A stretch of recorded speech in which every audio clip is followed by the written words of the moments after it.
Welcome to 5 Points of Articulation and something a little bit different. Today, I've put together a compilation of all my Wonder Woman videos. From Last Night on Earth to 5 POA, Evolution, and beyond, this is a great showcase of the channel's growth over the years. Admittedly, some of the earlier videos are a little bit rough. I'll warn you, the first one in particular has some crazy audio stuff going on. Even so, sit back, relax, and enjoy my complete Wonder Woman saga.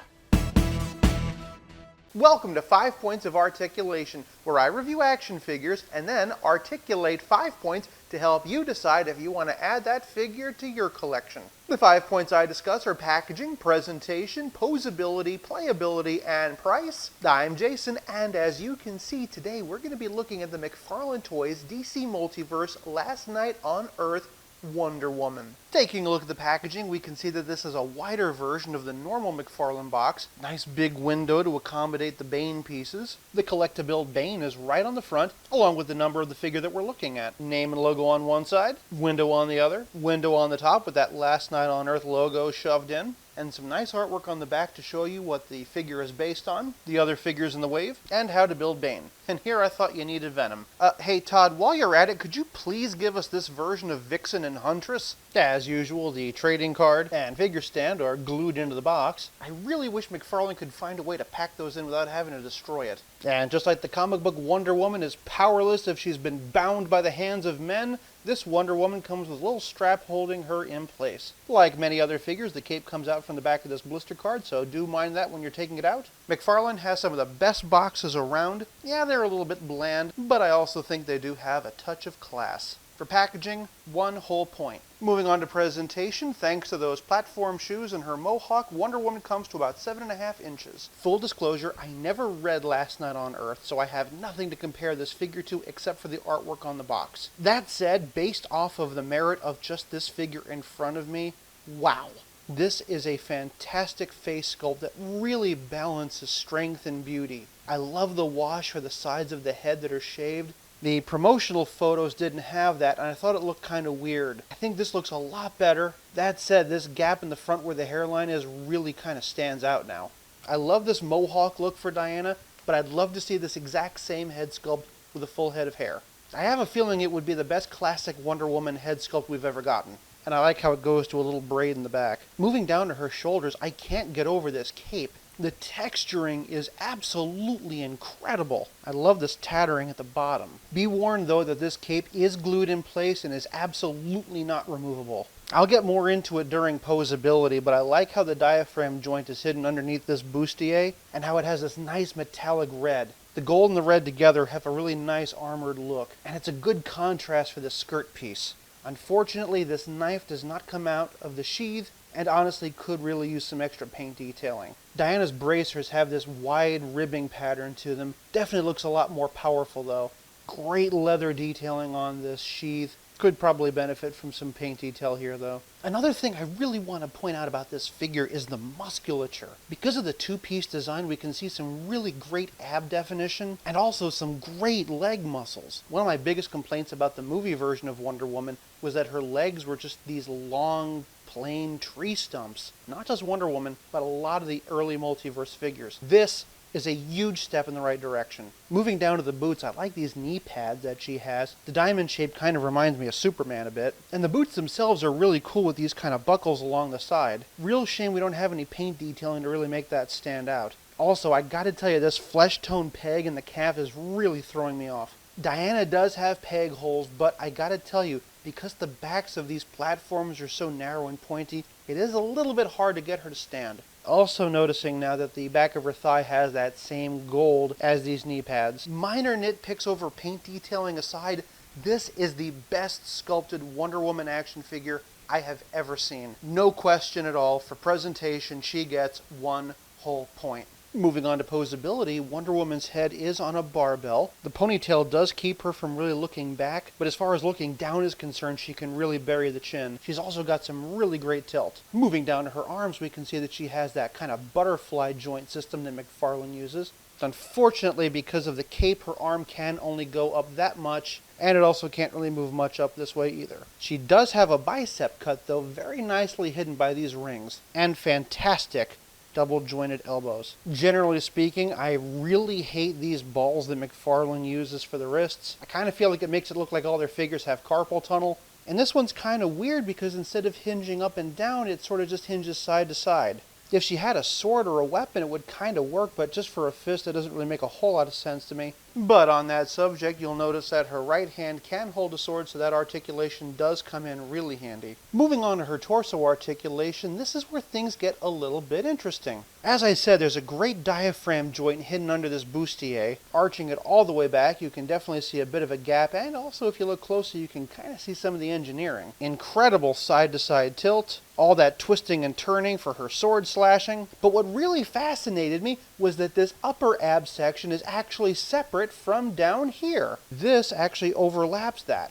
You can kind of see in there. So theoretically, this section should be able to articulate separately from that one. But because this is so high, she can't really crunch that far forward. She can still hunch this far forward though, which is pretty impressive. Not a whole heck of a lot back though because of this cape. Peeking a bit under the skirt, she has the McFarlane leg articulation that gives you a little bit of side-to-side wiggle. But check out that sideways kick. Really decent amount forward too, but kind of hindered by the skirt. Moving down, she has great double-jointed knees. She also does have that McFarlane ball-jointed ankle and also some toe articulation. Overall, some really great articulation on this figure, and I've been able to get her into some great poses. Even the ankle joints, which I normally don't like, have not been a problem. For posability, Wonder Woman gets 1 whole point. Moving on to playability, here is what she comes with. We got a card and a figure stand and a sword and a couple of arms for Rhino, Bane. Here's that trading card, and on the back, of course, is a data file. If you're curious why Wonder Woman looks like this, you're welcome to pause this video and read it now. So first things first, we've got to talk about this sword. Beautiful detail on the hilt, as you can see. And pretty nice texturing on the blade. That being said, I've had Kleenex thicker than this. I guess all the plastic budget went to Bane because this is the just flim-flammiest sword I've ever seen. When she's holding it, I guess it looks nice, but it's a really loose grip. And you're going to want to pose her with that sword because the sheath really bends it out of place. Luckily for Wonder Woman, playability is more than just accessories. It's also about how well your figure plays with others. Here's Wonder Woman with a McFarlane Batman and Superman. We can get a version of the Trinity. Looking at the Superman and the Wonder Woman side by side, you can really see just how far McFarlane has come. And just for giggles, here she is alongside a couple of DC Direct figures. She doesn't scale too bad with the DC Essential Batman, but she definitely towers over Superman. Speaking of DC Direct, here she is side by side with the DC Essentials Wonder Woman. Honestly, seeing them side by side just makes me wish that McFarlane would do this design. And yeah, if you were curious about trying to do a head swap, the DC Essentials is definitely just a little bit too small. Seeing her side by side with the DC Direct did raise one important question. Where's the lasso? Then again, I haven't read this comic, so for all I know, this version of Wonder Woman doesn't have one. One of the things that's really frustrating is I know there's going to be a chase version of this where she's wearing Dr. Fate's helmet. Having things like alternate heads and alternate hands is something I really wish the McFarlane would do. So I have to ask myself the question, in terms of playability, is this figure on its own enough? If I stop right here and don't get the rest of the figures in this wave, will I be happy with just Wonder Woman on her own? Absolutely. He says as he accidentally breaks her hand off. Then she's good. Phew! Honestly, I've had a ball playing with this figure, and even if I don't get the others, I like this one a lot. Truth be told, it does even make me a little bit curious about the other figures in the line, and honestly, that's something that a good figure should do. For playability, I'm giving this Wonder Woman 1 whole point. That leaves us with nothing left to discuss but the price. This is where things get a little bit murky. If you pick up this figure as part of the Last Night on Earth wave, it's going to set you back about 25 bucks. 5 of those bucks are just for Bane's arms. If you're looking to pinch some pennies and maybe you don't care about the Mohawk, you might want to wait for that Dr. Fate version. I'm pretty sure that's going to be a single pack figure for 20 bucks. That being said, if you do want to build Bane, or if you just like this look, honestly, I do think it's a good value. For price, I'm giving it 1 whole point for a grand total of 5 out of 5. So, in review, number 1, packaging, nice clean box, easy to see everything. A little boring, but also a little classy. Number 2, presentation, incredible sculpt. Some definite missed opportunities for some extra paint detail, but all the paint that's there is very nicely applied, and that lack of paint is also well made up for with some really intricate texturing. 3. Posability.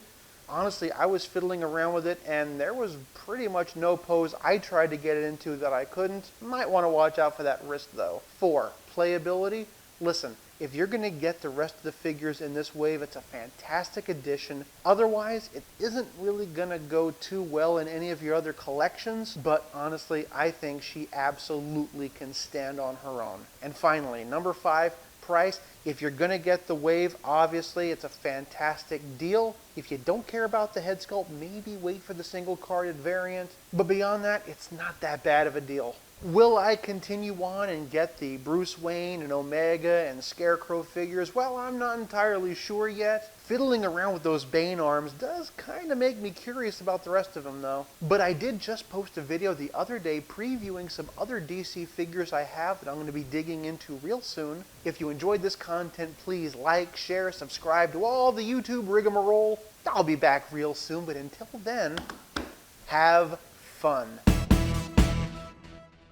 Welcome to 5 Points of Articulation, where I review action figures and then articulate 5 points to help you decide if you want to add that figure to your collection. The 5 points I discuss are packaging, presentation, posability, playability, and price. I'm Jason, and if you enjoy my content, please like, share, subscribe, do all the YouTube rigmarole. This is still a pretty new channel, so it really helps. The DC Multiverse Dark Knight's Death Metal wave from McFarlane Toys is now hitting stores, and I was lucky enough to be able to get a hold of Wonder Woman. If you've been watching my channel for a while, you know that I am head over heels in love with the Dark Knight's Death Metal Batman and Batcycle. And when I saw this promotional picture of the new Wonder Woman, I was equally excited. Does she live up to the hype? Will she make me want to get the rest of the wave? There's only one way to find out. Let's take her over to the review station and dig in. Starting off with the packaging, and we can see that this is the wider Multiverse box, designed to accommodate the build pieces. Collect all 4 in this wave and you'll build the Dark Father. Side A, side B, top, bottom. Oh, and here's the UPC code for those of you who care about such things. And back. Here are the pieces you need to build the Dark Father. Here are the figures you need to get those pieces. And instead of art from the comic, we get this product shot. What's crazy is if you zoom in, you can actually see that the lightning background is blurry and pixelated. For whatever reason, they just didn't use a high-resolution enough picture. On the one hand, I do like when boxes have product shots. I think it's just really important to know what you're supposed to be getting compared to what's actually in the box. On the other hand, the picture that they use on the back is also the picture that they use for the trading card. Considering some of the beautiful artwork on some of the other cards, this is kinda jarring. A minor nitpick for an overall great box. For packaging, I'm giving Wonder Woman 1 whole point. Moving on to presentation, and to the top of her crown, Wonder Woman stands at 7.5 inches, though to the top of her head she stands at 7.25. Instead of her usual tiara, she has this kind of spiky crown, which looks pretty awesome. We also see a little bit of a difference in her cosmetic scheme with the darker black lipstick and the heavier eyeliner. Contrasting that with the blue hair gives her a really gothy look. I am still not entirely sure how I feel about the blue, but this sculpt work is absolutely fantastic. She has skulls for shoulder pauldrons, and considering that I'm always criticizing McFarlane for their lack of paint detailing, I really appreciate this wash. We can see that her armor is very reminiscent of her Rebirth look, mainly just with some extra bolts and straps thrown on. Kind of reminds me of Spider-Woman. Moving on down her arms, we have her bracers. These ones are gold instead of the more traditional silver. There's a lot of detail in there that matches really well with the crown and gives it an almost organic look. We have the skirt that's become the new Wonder Woman standard, but then we get down to the boots and there is nothing standard about these. The boots are thigh highs and just have an incredible amount of detailing, more of this intricate gold work, but then we get below the knees and the rest of the boot is just crazy detailed. Just so much intricate sculpt work there. We have another awesomely sculpted McFarlane cape. As always, McFarlane's texturing game is just off the charts. Flipping that cape up, we can see her from the back. We don't have any pictures of the source material to compare her to, but this Wonder Woman is very well sculpted and has some extra paint detailing to really help her stand out. For presentation, I'm giving Dark Knight's Death Metal Wonder Woman 1 whole point. Moving on to posability, and come on, you know where this is going. Just look at all this hair. She can get a little bit side to side, and she can look down a bit, but that's all you're getting there. Arms come up that high. They can spin all the way around, although it is a little bit of a challenge because of the hair. Also, it's a little bit hard to tell because of the hair and the shoulder pauldrons, but she does have that typical McFarlane butterfly joint. Bicep swivel cleverly hidden by this strap.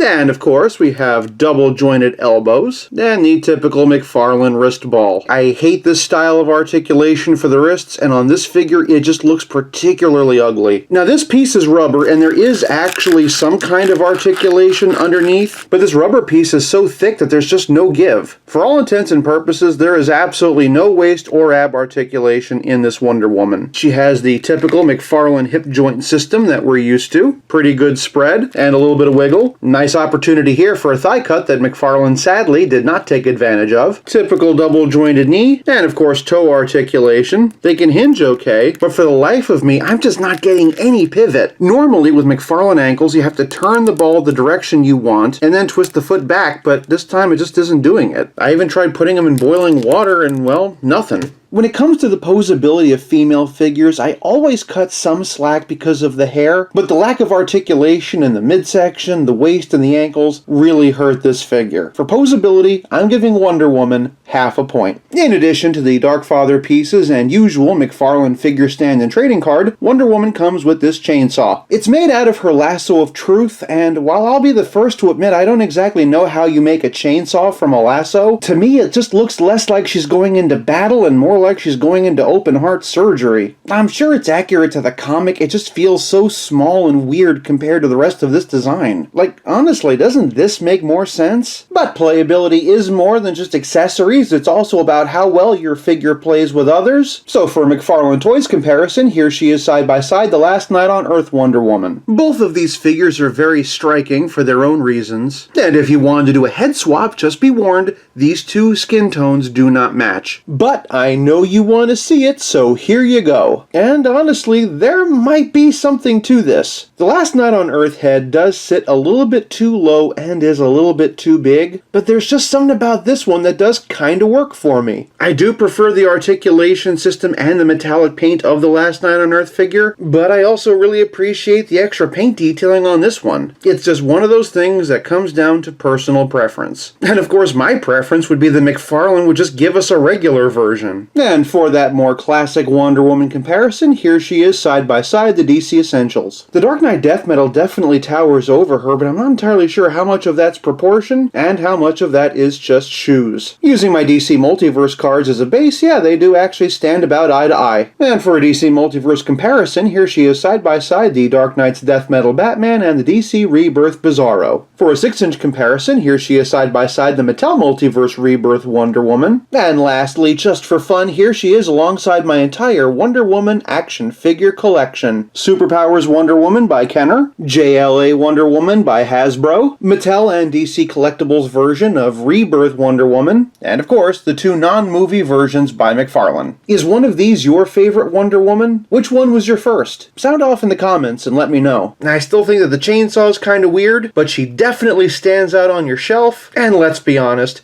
we're probably never going to see another version of this Wonder Woman ever again. For playability, I'm giving Wonder Woman 1 whole point. This leaves us with nothing left to discuss but the price. Depending on where you get her, Wonder Woman will set you back between $25 to $30. Hopefully this review's helped you figure out whether or not that's a price you're willing to pay, but articulation issues aside, for my money, I think she's worth it. For price, I'm giving Wonder Woman 1 whole point for a grand total of 4.5 out of 5.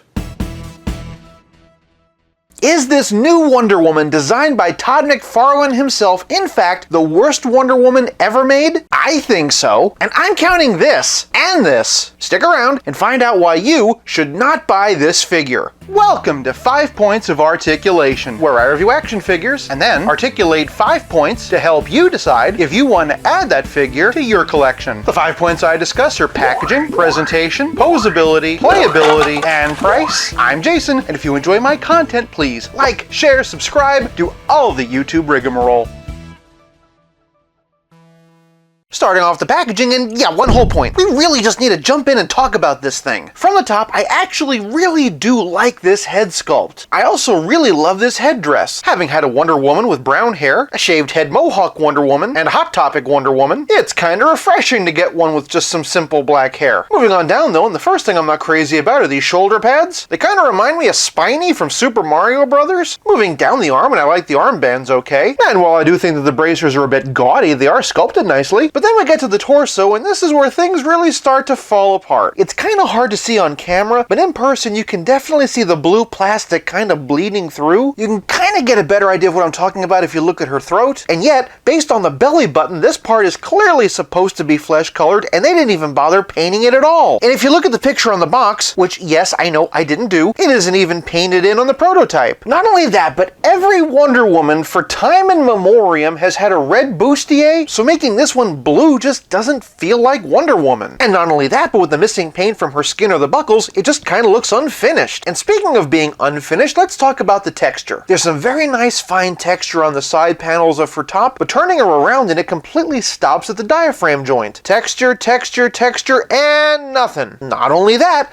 but this liver is clearly also supposed to be bare flesh, and they left that unpainted too. And on that subject, I'd actually be willing to wager that this is supposed to be flesh tone also. And don't even get me started on these weird leg straps. I really have no idea what Todd McFarlane is going for here. That said, moving on down, these boots are pretty darn epic. Personally, I think the spikes are a little bit much, but just in terms of raw sculpt, I think they're really cool looking. I also don't mind the top of the bustier, paint slop notwithstanding. To me, this looks less like Wonder Woman and more like a bootleg. Like if somebody had some generic warrior lady action figure and just sort of threw some blue and red on it. And if you're wondering who that warrior lady is, I'm pretty sure her name is Angela. I've never done this before, but for presentation, I'm giving Wonder Woman 0 points. Moving on to posability, and her head's on a dumbbell joint. She obviously can't look up much because of her hair, but I never penalize a female figure for that. Besides, she can look down just fine. She's also got a pretty surprising amount of tilt, and also side to side. Moving on down, she has swivel hinge shoulders, slight amount of forward and back, no bicep swivel, and only single jointed elbows. I assumed that there was going to be a bicep swivel hidden in here. That's how they did it on the Last Night on Earth Wonder Woman. And the Last Night on Earth Wonder Woman managed to have double jointed elbows. And if you're thinking to yourself, maybe it's because the arm is too slender, the 1984 Wonder Woman managed to have double jointed elbows, and her arms are even thinner. They do swivel at the elbow, which kind of makes up for the bicep, so it's really just about how big of a deal this is for you. All of her torso articulations at the diaphragm, not much forward, but a decent arch back. Below the waist, she has ball jointed hips. Really incredible spread, actually. Peeking below the skirt, we can see all the gears underneath, and those allow for a pretty decent amount of thigh swivel. In spite of her elbows, she does have double jointed knees, decent range considering these spiky bits. Naturally, she has toe articulation, and her ankles hinge back, hinge forward, swivel, and kind of pivot. Some collectors might have a problem with the lack of arm articulation or waist articulation, but I personally don't really have a problem with it. And hey, she's more articulated than the Dark Knight's Death Metal version. For posability, I'm giving Wonder Woman 1 whole point. Moving on to playability, and Wonder Woman comes with her lasso of truth, goes on her belt loop like so. I got my Wonder Woman 1984 figure loose, so it didn't come with any accessories. I don't know if this is the lasso that she came with, but if not, it definitely works. She also comes with this pretty sweet shield, a lot of really great texture and details. I love the leather straps on the inside, and after how flippity-floppity Captain Carter's was, this shield is a nice snug breath of fresh air. She also comes with a pretty awesome sword. Just like the shield, there's a lot of fine detailing. Do be warned though that her grip on it is kinda loose. If you wanted to mix and match, they're a little bit too big for the 1984 version. They'll work fine with the Last Night on Earth Wonder Woman though, and if you wanted to, you can also use them on the Wonder Woman from Dark Knight's Death Metal. As always, she comes with a trading card and a figure stand. Wonder Woman, designed by Todd McFarlane. From the mind of Todd McFarlane comes the most Todd McFarlane Wonder Woman to ever Todd McFarlane its way out of Todd McFarlane's imagination. Todd McFarlane. But playability is more than just accessories or self-congratulatory trading cards. It's also about how well your figure plays with others. So here she is with my entire McFarlane Toys Wonder Woman collection. One of these things is not like the other. And for a 6-inch comparison, here she is with DC Universe Classics, Mattel Multiverse, and DC Icons. For a McFarlane Toys Hall of Shame comparison, here she is with Adam West Batman. For a fine, I'll make an actual effort comparison. Here she is with Battle Damage Batman and Superman from Action Comics 1000. For a winged helmet comparison, here she is with the Marvel Select Thor. Here she is with the New 52 Wonder Woman by DC Collectibles. Remember when people were outraged over this costume being too different from the original? And here she is with the Superpowers Wonder Woman by Kenner. And what do we do when we see the new Todd McFarlane designed Wonder Woman? Good job! For a relative scale comparison, here she is with Pete the Spidey and the Spectacular Spider-Man. And lastly, here she is with Stealth Iron Man. This figure is literally broken, and yet it's brought me more joy than this Wonder Woman probably ever will. Great accessories, but sadly not much else to offer. For playability, I'm giving this Wonder Woman half a point. This leaves us with nothing left to discuss but the price. Like most DC Multiverse figures, Wonder Woman retails for $20. We're currently almost 2 full years into McFarlane Toys' 3-year contract, and we've yet to get a normal, standard comic book style Wonder Woman. Don't get me wrong, Todd McFarlane is a great artist, and he must feel like a kid in a candy store right now. And I guess if you're good at customs, you could probably have a lot of fun with it. But if there is any hope of us ever getting the kind of characters, or failing that, just the versions of the characters that we want to see, we have to put our foot down and stop buying stuff like this. For price, I'm giving this Wonder Woman half a point for a grand total of 3 out of 5.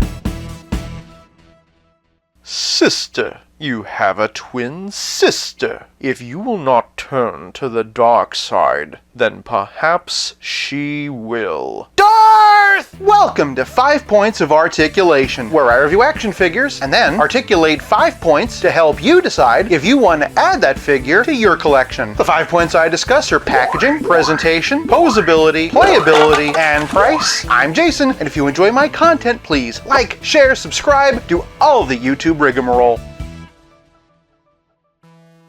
Today, we're taking a look at the DC Multiverse Endless Winter Green Lantern and Wonder Woman. Starting off with the packaging, and they come in the extra wide build boxes. This time we're collecting to build the Frost King, and here's a big picture of him on the back. I can already tell that not only is this guy looking really cool, he's also going to fit in a lot of different displays. The entire wave consists of Wonder Woman, Batman, Green Lantern, and Black Adam. And, one of these things is not like the other. I'm all for artwork on the cards, but I'm also for consistency, especially when the rest of the wave follows such a strict motif. I'm not complaining, it's just an observation. Inconsistencies aside, for packaging, I'm giving John and Diana 1 whole point. Moving on to presentation, and both Wonder Woman and Green Lantern stand at just over 7 inches, but not quite 7 1/4. This figure, of course, is a reissue, so I'll be brief. From the top, and I absolutely love this head sculpt. They did a really good job on his fade, the features are strong and piercing, and the paintwork is very realistic. Also, real quick, I just want to take a moment to make a correction. In my last video, I said that Jon Stewart was the only unmasked African-American head sculpt that McFarlane Toys has given us. That is actually not the case. As YouTube user Battle Toys pointed out in the comments, there's also an unmasked version of Bloodsport. This, of course, was in reference to finding a good unmasked head sculpt for Timothy Fox. Huge shout out to Battle Toys for pointing it out, and if you like Beyblade-style toys, you should definitely check them out. They could have given him just a simple bodysuit, which a lot of us, myself included, might have preferred, but instead they added all sorts of ribbing and piping to make it look more like a movie costume. Granted, it might be a movie designed by H.R. Giger, but on its own merit, it's very visually interesting. If I had one major criticism, it would be the waist articulation and how it's integrated into the sculpt. Straight on it looks fine, but at an angle it juts out almost like a beak. Same problem when you hunch it forward. If I had 2 criticisms, the other one would be his hands. Don't get me wrong, the ring was sculpted very nicely, but Jon Stewart is traditionally depicted as not wearing any gloves, even on the promo image on the box. My guess is that this made it an easier repaint for Hal. Wonder Woman, however, is a completely unique sculpt. Once again, this is not a standard Wonder Woman. Instead, she's wearing some winter gear. Unfortunately, whoever glued the helmet on was a little bit crooked, flipping her around, and she has a pretty sweet braid. In fact, the braid clip is the Wonder Woman logo. She has a cape made from an animal pelt. The texture texturing is very impressive. And speaking of texturing, the texture on the costume, of course, is great. Also, quite a bit more paint detailing than usual. Some things, like the fur trim, were left undone, but stepping back and it all really comes together. That said, I would have preferred a more metallic gold as opposed to this kind of mustard yellow, but hey, she's looking mostly straight, so I take that as a win. Granted, she's missing some shoulder armor, she's also missing her bracers, but as a general winter Wonder Woman, this really works. Also note that the lasso is not removable. Neither figure is entirely accurate to the comics, but both of them still look really good, notwithstanding. For presentation, I'm giving Green Lantern and Wonder Woman 1 whole point. Moving on to posability, and both figures have dumbbell joints in the neck. They can look up this much. Wonder Woman, of course, is impeded by the hair, and they can look down this much. They both have swivel hinge shoulders, but because of the cape, Wonder Woman can't really do a whole lot. That said, they both have rotator cuffs and bicep swivel, double jointed elbows, and McFarlane wrist balls. Shifting to the torso, and that's the biggest difference between the two. John has a diaphragm joint and a dumbbell in the waist. I don't think I need to remind you of this. Wonder Woman, on the other hand, is a little more complicated. As you can see, there's no obvious joints, but lifting up her cape and there's an obvious separation. I honestly can't tell if this is supposed to be articulation or if it's just falling apart. And to be honest, I'm afraid to mess with it. Moving on down, and they both have McFarlane-style hips, and despite Wonder Woman's skirt, they both have a pretty decent spread. The skirt does, however, interfere with her double-jointed knees. No trouble for John, though. They also both have toe-ticulation and McFarlane ankle balls that do all the McFarlane ankle ball things. The articulation between these two figures is so different that this is where we diverge. For posability, I'm giving Green Lantern 1 whole point, but Wonder Woman gets half a point. Moving on to playability, and Green Lantern comes with a trading card and a figure stand. Again, this one has artwork instead of a publicity still. Pause here if you want to read it. He also comes with these pretty cool sword constructs. He holds them like so. Not only do they look cool, but I really appreciate the bright fluorescent green. Additionally, he comes with the head and cape of the Frost King. Wonder Woman also comes with a trading card and a figure stand. Pause here to read that one. Curiously enough, on the trading card she has the correct shoulder armor, and the gold pieces are metallic. She also has a shield, and since we can see the sword in her sheath, she was also supposed to come with an extra weapon. I'm really curious what happened to this figure during production. That said, she does come with a sword, definitely a bit modest compared to some of the other swords she came with. She can hold it like so, or you can store it in its sheath. If you wanted to give her a shield, this one works pretty well, and if you want to give her an axe, there's this one from DC Universe Classics. Just be warned, it's a bit loose. Additionally, she comes with the torso of the Frost King. But playability is more than just accessories, it's also about how well your figures play with others. For some Wonder Woman comparisons, here she is with Superpowers by Kenner. Next up is JLA by Hasbro. Here we have Wonder Woman from the Justice League animated series by Mattel. Speaking of Mattel, here we have DC Universe Classics. Moving over to DC Direct, and here we have Wonder Woman designed by Darwin Cook. Notice the similar helmet. DC Direct eventually rebranded themselves as DC Collectibles. Around the same time, they gave us this Wonder Woman based on her look from the New 52. Soon she'd undergo another major redesign and give us the Rebirth look. This one is by DC Icons, also by DC Collectibles. And before they lost the license, Mattel gave us a Rebirth Wonder Woman as well. Mattel was out and McFarlane was in, giving us this Diana from Wonder Woman 1984. Next up, here's Wonder Woman from Last Night on Earth. This is one of my favorite Wonder Woman figures. Here we have Wonder Woman from Dark Knight's Death Metal, and here we have Wonder Woman designed by Todd McFarlane himself. If you saw my video on this figure, you know how I feel about it. That said, I do have one other very special Wonder Woman in my collection. The Terry Dodson version from Wonder Woman Series 1 by DC Direct. If you saw my White Whale video, you'd know that this Wonder Woman was at the top of my list. I'm not going to be unboxing her at this time, but I do have them standing level. Unfortunately, the only other John Stewart I have is from the Mattel DC Multiverse, but for some Justice League comparisons, here they are with Superman. This one is the Action Comics 1000. Here we have Rebirth, and since they are a bit more realistic, here they are with Cavill. For some Batman comparisons, here we have the new Rebirth figure. It might skew just a bit small. Here we have 3 Jokers, which I think works a bit better. Here we have the Battle Damage version. Here's Timothy Fox from Future State. And again, since they are a bit more realistic, here they are with Batfleck and Battinson. For my only 7-inch scale Flash figure, here we have DC Essentials. And while we're on the subject, here's the DC Essentials Aquaman and Hal Jordan. For a relative scale comparison, here they are with Pizza Spidey and the Spectacular Spider-Man. And of course, here they are with Stealth Iron Man. I'm cold. I can tell. You know how I can tell? We're connected. In general, these figures are light on accessories, but really this wave is all about the Build-A-Figure. It's kind of a shame when you look at the promotional image and see what could have been. Still, it's nice to get a second chance at John Stewart for those of us who might have missed him the first time. For replayability, I'm giving these two 1 whole point. This leaves us with nothing left to discuss but the price. I found these two at Walmart for $24.99. Compared to single card releases, and they are packed pretty light. This, of course, is in service to the Build-A-Figure, which promises to be pretty imposing. doing. For price, I'm giving the Endless Winter Wonder Woman and Green Lantern 1 whole point. This gives Wonder Woman a total of 4.5 out of 5, and Green Lantern a total of 5 out of 5.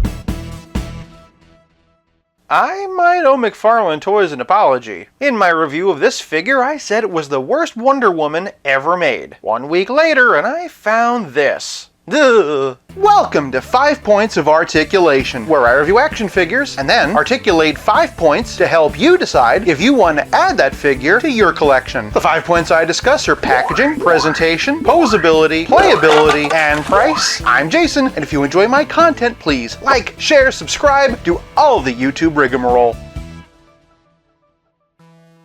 Today, we're revisiting the Wonder Woman designed by Todd McFarlane with a look at the all-new gold label version. First things first, and I didn't exactly look at the box last time. Starting off the packaging, and yeah, 1 whole point. We really just need to jump in and talk about this thing. Probably should do that. This one is mostly similar. It does have one of those shiny gold labels, no doubt trying to appeal to my crow brain. Name and signature on the side, UPC for those who want it, and a curious picture on the back. In fairness, I don't have the original box to compare it to, but I have the trading card and it's essentially the same picture. And boy is this a step down. But hey, it's a step up from the digital renders. For packaging, I'm giving Wonder Woman 1 whole point. Moving on to presentation, and at the top of her head, Diana stands at 7 1/4 inches. Since I've technically already reviewed this figure, I'm going to do a point-by-point comparison. Kind of like a versus. A versus where you already know the winner. From the top, and I still like this head sculpt. It's hard to tell on camera, but the plastic doesn't actually match the painted skin tone. That being said, in my last review I talked about how thinly painted the paint was and how you could see the blue bleeding through. That is absolutely not the case this time around. I also complained that there was just too much blue in general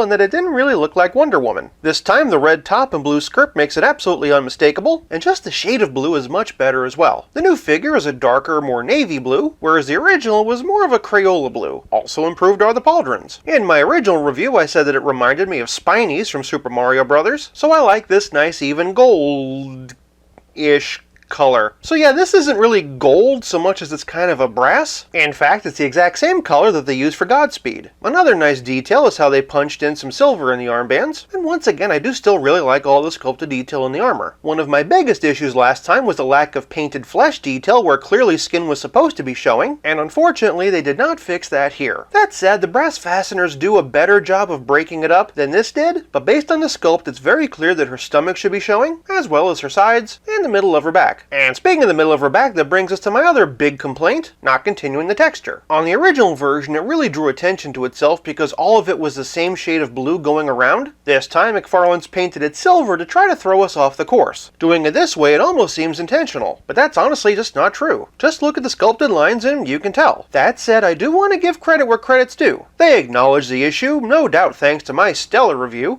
and while they couldn't fix it, they did make a choice that did take attention away from it. I really do appreciate that. That said, I am a little bit baffled by their choice of silver. By all accounts, it looks like this is supposed to be a fabric. Down here in the legs is definitely supposed to be, but choosing the brass and silver does kind of raise some questions. Is this supposed to be some kind of metal fabric? If they were ever going to release a third version of this, and for the love of God, please don't, what I probably would have done is make the silver up here and the red down here the brown leather, and then this fabric, which matches this texture, could just be the same shade of blue. Put the skin color where it's supposed to go, and then make the straps leather also, and I think that would really work. Moving on down, she has brass knee pads this time around, and though it might be hard to tell on camera, the silver in the boots is actually a lot shinier on the new one. She also has brass heels now, which really do help them to pop. While by no means perfect, this figure is a dramatic improvement over what we were given last time. Not painting the parts that are clearly supposed to be flesh tone is still a bit frustrating, and other choices like metallic fabric for the leg straps are just downright baffling. Still, it is at least recognizably Wonder Woman this time around, so that is a step in the right direction. For presentation, I'm giving Wonder Woman half a point. Moving on to posability, and that's one area I did praise this figure for last time. From the top, and her head's in a dumbbell joint. Can't really look up because of the hair. hair, but down with no trouble. Pretty decent tilt despite the hair, and side to side. Moving on down, and she has swivel hinge shoulders that raise up about 90 degrees. The shoulder armor is nice and soft so it doesn't get in the way. She has a rotator cuff, but it kind of seems unnecessary with this figure. No bicep swivel unfortunately, but she does have single jointed swivel elbows. Traveling down the arm, and she has McFarlane wrist balls nicely hidden by her bracers. They can swivel, and despite the bracer, they can even hinge a fair amount up. Also, if you want to, you can move these around as well. Shifting to the torso, and Wonder Woman has a diaphragm joint. Thanks to the breastplate, it's very nicely integrated, so unlike a lot of diaphragm joints, it really does not draw attention to itself. Diana can arch back this far, which is pretty impressive, and she can hunch forward this far, which is pretty much par for the course. No waist articulation, but below the waist she has a typical McFarlane hips. They can kick forward almost a full 90 degrees, and do a perfect split. Decent amount of rotation at the hip, double jointed knees. They're a bit limited by the boots, but not that much. She also has toe articulation, and McFarlane ankle balls that can swivel, hinge, and pivot. If there was one thing that I unabashedly praised about the last version of this figure, it was articulation, and my opinion has not changed. For her posability, I'm giving this Wonder Woman 1 whole point. Moving on to playability, and Diana comes with a trading card to figure stand. Same self-aggrandizing write-up as last time. From the mind of Todd McFarlane comes the most Todd McFarlane Wonder Woman to ever Todd McFarlane its way out of Todd McFarlane's imagination. Also the same as last time, she comes with this really awesome sword and shield. In my previous video, I absolutely gushed about how much I love these, and that has absolutely not changed. There's just so much really cool detail in this. The only difference, of course, is the shade of gold. One big difference this time around is she comes with an all-new lasso. I absolutely love this. Having an actual big open lasso is a fantastic addition. Allows her to catch criminals. My non-existent lawyers want me to tell you for legal reasons that was a joke, and it just adds some quantifiable value to this release compared to just being a regular repaint. But playability is more than just accessories, it's also about how well your figure plays with others. For just some of the Wonder Women that brought us here we have Superpowers by Kenner, JLA by Hasbro, Justice League Unlimited by Mattel, Darwin Cook from DC Direct, DC Universe Classics by Mattel, New 52 from DC Collectibles, DC Icons from DC Collectibles, DC Comics Multiverse from Mattel, and DC Essentials from DC Collectibles. For a couple of other Wonder Woman characters, and here we have Cheetah from DC Essentials, and Wonder Girl from DC Comics Multiverse by Mattel. Moving over to the Man of Steel, and here we have a DC Direct Superman. This is a John Byrne style Superman from a Superman Through the Years box set. But for a McFarlane comparison, and here we have the DC Multiverse Action Comics 1000, Henry Cavill, and Rebirth. Rounding out the Trinity is Batman. This one's from Three Jokers. This one's from Future State. Really hoping we get a Future State Wonder Woman soon. And here we have my custom Hush. Since I posted that video, I used Rebirth's legs to make them a bit shorter. For some flash comparisons, and here we have DC Essentials, DC Multiverse, Please Don't Hurt Me, and the good one. For Aquaman, here we have Endless Winter. For a couple of other Justice League comparisons, and here we have John Stewart Green Lantern from the Endless Winter Wave, and Green Arrow from Injustice 2. For a couple of villains, here we have Gorilla Grodd, somewhat similar armor aesthetic, and since he was still handy from a couple of minutes ago, here we have Godspeed. For a couple of winged helmet comparisons, and here we have the 2006 Blob Wave Thor, and Marvel Select. And then for a different kind of helmet comparison, here we have Dr. Fate from the upcoming Black Adam movie. For a relative scale comparison, here she is with Pizza Spidey and the Spectacular Spider-Man, and as always, here she is with Stealth Iron Man. But I know what you're thinking, Jason, what about the McFarlane Wonder Woman figures? And it's that kind of whataboutism that's tearing this country apart. Also, I figured you'd want to see some head swaps. First up, we've got Diana from Wonder Woman 1984. Mismatched colors aside, this makes for a very comic booky version of the character. The pegs don't match exactly, so you'll have to get a bit creative. And if we're honest, there are some limitations to this body. Honestly, you'd probably be better off using the original release because the golds are a much better match. And now we just need to get Gal Gadot to wear this armor in the next movie. The next Wonder Woman that McFarlane released was Last Night on Earth. This one doesn't look too bad. The head might be a skosh too small. Also, the combination of the hair and the cape really forces the head down, and of course the golds don't match. In that regard, I think that the head from the original release works a lot better. That being said, the other way around does look pretty cool. Obviously, a lot of it has to do with how you feel about the Mohawk version of Wonder Woman, but for an over-the-top warrior version of the character, I kinda dig it. Next up, we've got Dark Knight's Death Metal. Once again, we run into the problem of colors not exactly matching. Still, it's not that far off. The other way around is pretty striking as well. Personally, I'd like to see the hair all black, but it is a pretty fun option. Lastly, here we have Wonder Woman from Endless Winter. Another situation where the pegs legs don't match, but this is a pretty cool look. To be blunt, this whole figure needs a top to bottom repaint, so it could be a pretty fun project. The other way around, unfortunately, sits way too low, and the braid really gets in the way. And circling back around to Last Night on Earth, I'd like to make a modest proposal. Swap the legs. Granted, you lose these cool boots, and the gold doesn't exactly match, but the red does. I'm not saying you have to do it, but it's a pretty cool option that does feel a lot more like Wonder Woman. This is a Diana who's definitely ready for battle, and she goes much better with your other Justice League figures than the previous version. Add to that a cool new lasso, as well as some kit bashing potential, and for playability, I'm giving this Wonder Woman 1 whole point. This leaves us with nothing left to discuss but the price. The gold-labeled Wonder Woman is a Walmart exclusive and retails for about $20. If you missed out on the last one, or even skipped it altogether waiting for one better, this is definitely an upgrade. Honestly, it's almost worth it just for the lasso. It's still not the Wonder Woman that we want, but if they had released this the first time around, I probably wouldn't have minded quite so much. For price, I'm giving gold-label Wonder Woman half a point for a grand total of 4 out of 5.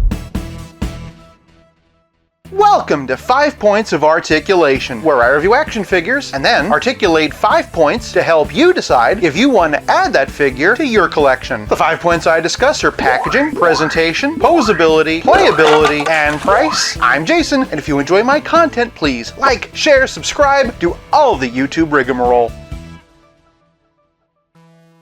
Today, we're taking a look at the DC Multiverse Target exclusive Starro Wave Crime Syndicate Superwoman. Starting off with the packaging, and Starro's mouth comes in a big window box. I mean Superwoman. But for real though, we all know why we're here. Don't get me wrong, I'm excited for the potential of Superwoman, but Starro though. Anyway, name and logo down here, name and logo on the side, and a nice big picture of Starro on the back. At this point, we didn't even know that Owlman was coming. Except, of course, to the fact that there can't possibly be a single wave of anything without a Batman or Batman-alike in it. That last spot does remain a mystery, though. Since McFarlane seems to be on a Green Lantern kick, my money is on Power Ring. But that's tomorrow. Today, I'm giving this package 1 whole point. Moving on to presentation, and Superwoman stands at a statuesque 7 1/4 inches. First things first, as should be obvious, this is an evil version of Wonder Woman. It is not, however, an evil version of Diana. Superwoman is in fact Donna Troy from Earth 3 and is the one who created the crime syndicate. From the top, and I love the devilish little smirk she has. Definitely don't love the side eye, but the hair's pretty cool. Some blue in there to bring out all that detail. That said, the head does seem a bit small for the body, but welcome to DC Multiverse. Overall, this is a very minimal design, mostly just a black bodysuit, but to be honest, that's pretty consistent with Donna Troy. She does have a little S medallion here for Superwoman, and a little bit of silver trim on the sides. Flipping her around, and we can see the backside of this bodysuit. Nice texture on here. The legs are very muscular and powerful. There's also a bit of shading in there, which is unexpected and also appreciated. We can see a bit more of that shading in her back. I love these bracers, and I'm really hoping that McFarlane uses this as a template for a classic Wonder Woman. They'd be able to use the same arms and the same upper legs. They would need new calves, of course, and while we're down here, these are pretty cool. The straps have been sculpted on, and for the most part, the paint is pretty crisp. It's not perfect, but definitely good enough for standing on your shelf. I guess mine is a little bit messy down here. When a figure's design is this simple, those small details do really start to matter. Things like the paint job on the laces or the texture of the dress are really nice. Other things like the proportions really do start to draw attention to themselves. Also, things like the diaper piece, while good for articulation, really breaks up the sculpt and does hurt the overall look. And that's to say nothing of the side eye. For presentation, I'm giving Superwoman half a point. Because of the short hair, I figured she'd have a bit more range than usual, but that is sadly not the case. To be honest, she can't even look down that much. Small amount of tilt,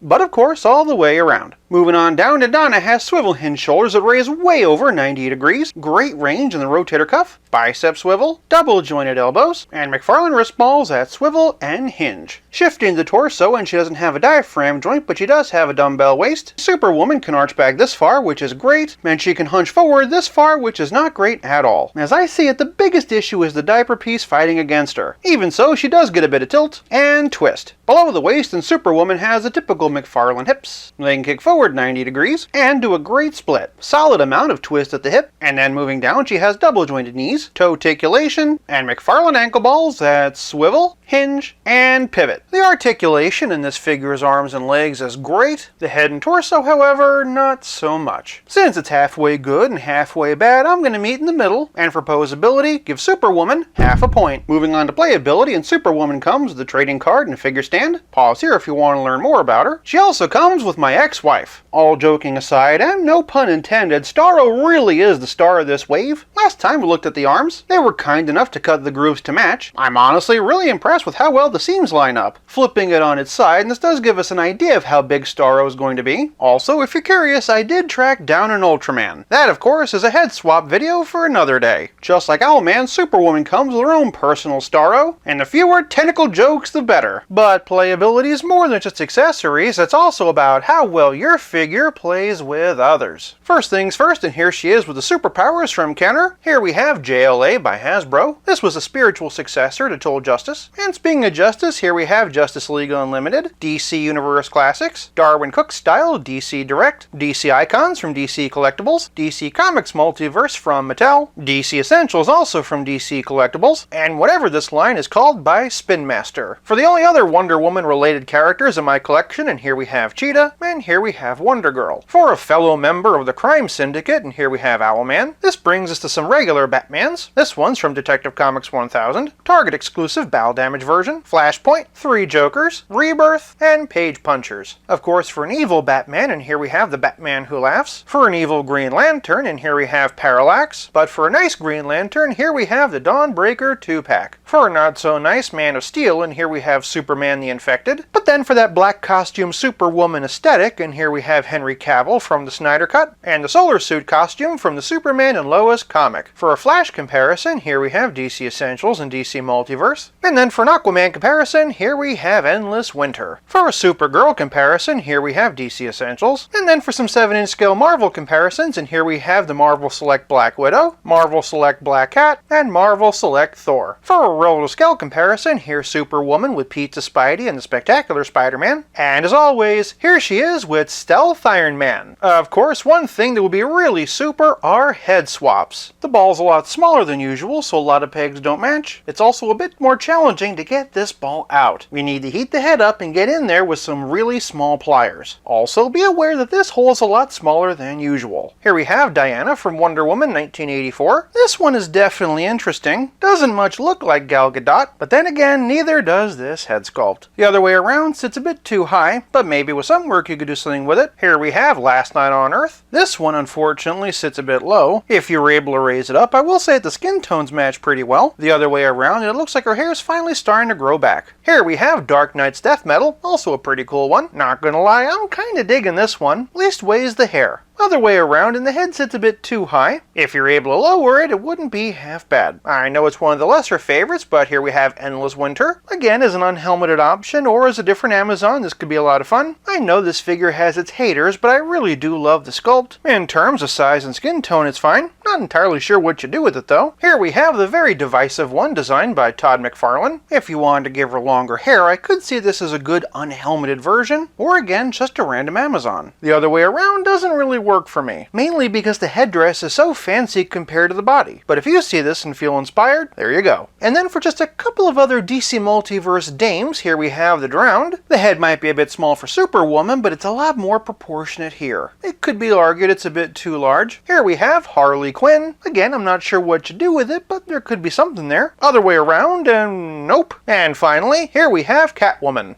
As an unmasked comic-style Selena Kyle, this one has some potential. You still need to deal with some of the wonky proportions of the body. Okay, you know what? For just one more, I had a crazy idea and thought I'd bring out the Marvel Legend She-Hulk. These pegs don't match at all, so it would require a bit more creativity. That said, with a complete repainting, you could definitely have a lot of fun. But lest we forget that She-Hulk has 2 heads, so here's the other one. This probably has more potential for customizing with a DC Multiverse female body than any other head I've seen. The fact that after all this time, we still don't have a standard comic-style Wonder Woman is downright comical. It really is starting to feel like some kind of cruel joke. That said, I can't pretend that this isn't a fun figure or that I don't appreciate all the swapping options, and that's to say nothing about Starro. For playability, I'm giving Superwoman 1 whole point. This leaves us with nothing left to discuss but the price. Superwoman is a Target exclusive and retails for $24.99. I'll be honest, the main draw for me is Starro, and in that respect I'm happy. And of course the Starro Mini adds a lot of value. If however you're only interested in one or the other, you can always take your chances and risk waiting for clearance. I personally just found Ultraman for only $8. That said, I'm not unhappy with what I paid, so for price, I'm giving Superwoman 1 whole point for a grand total of 4 out of 5.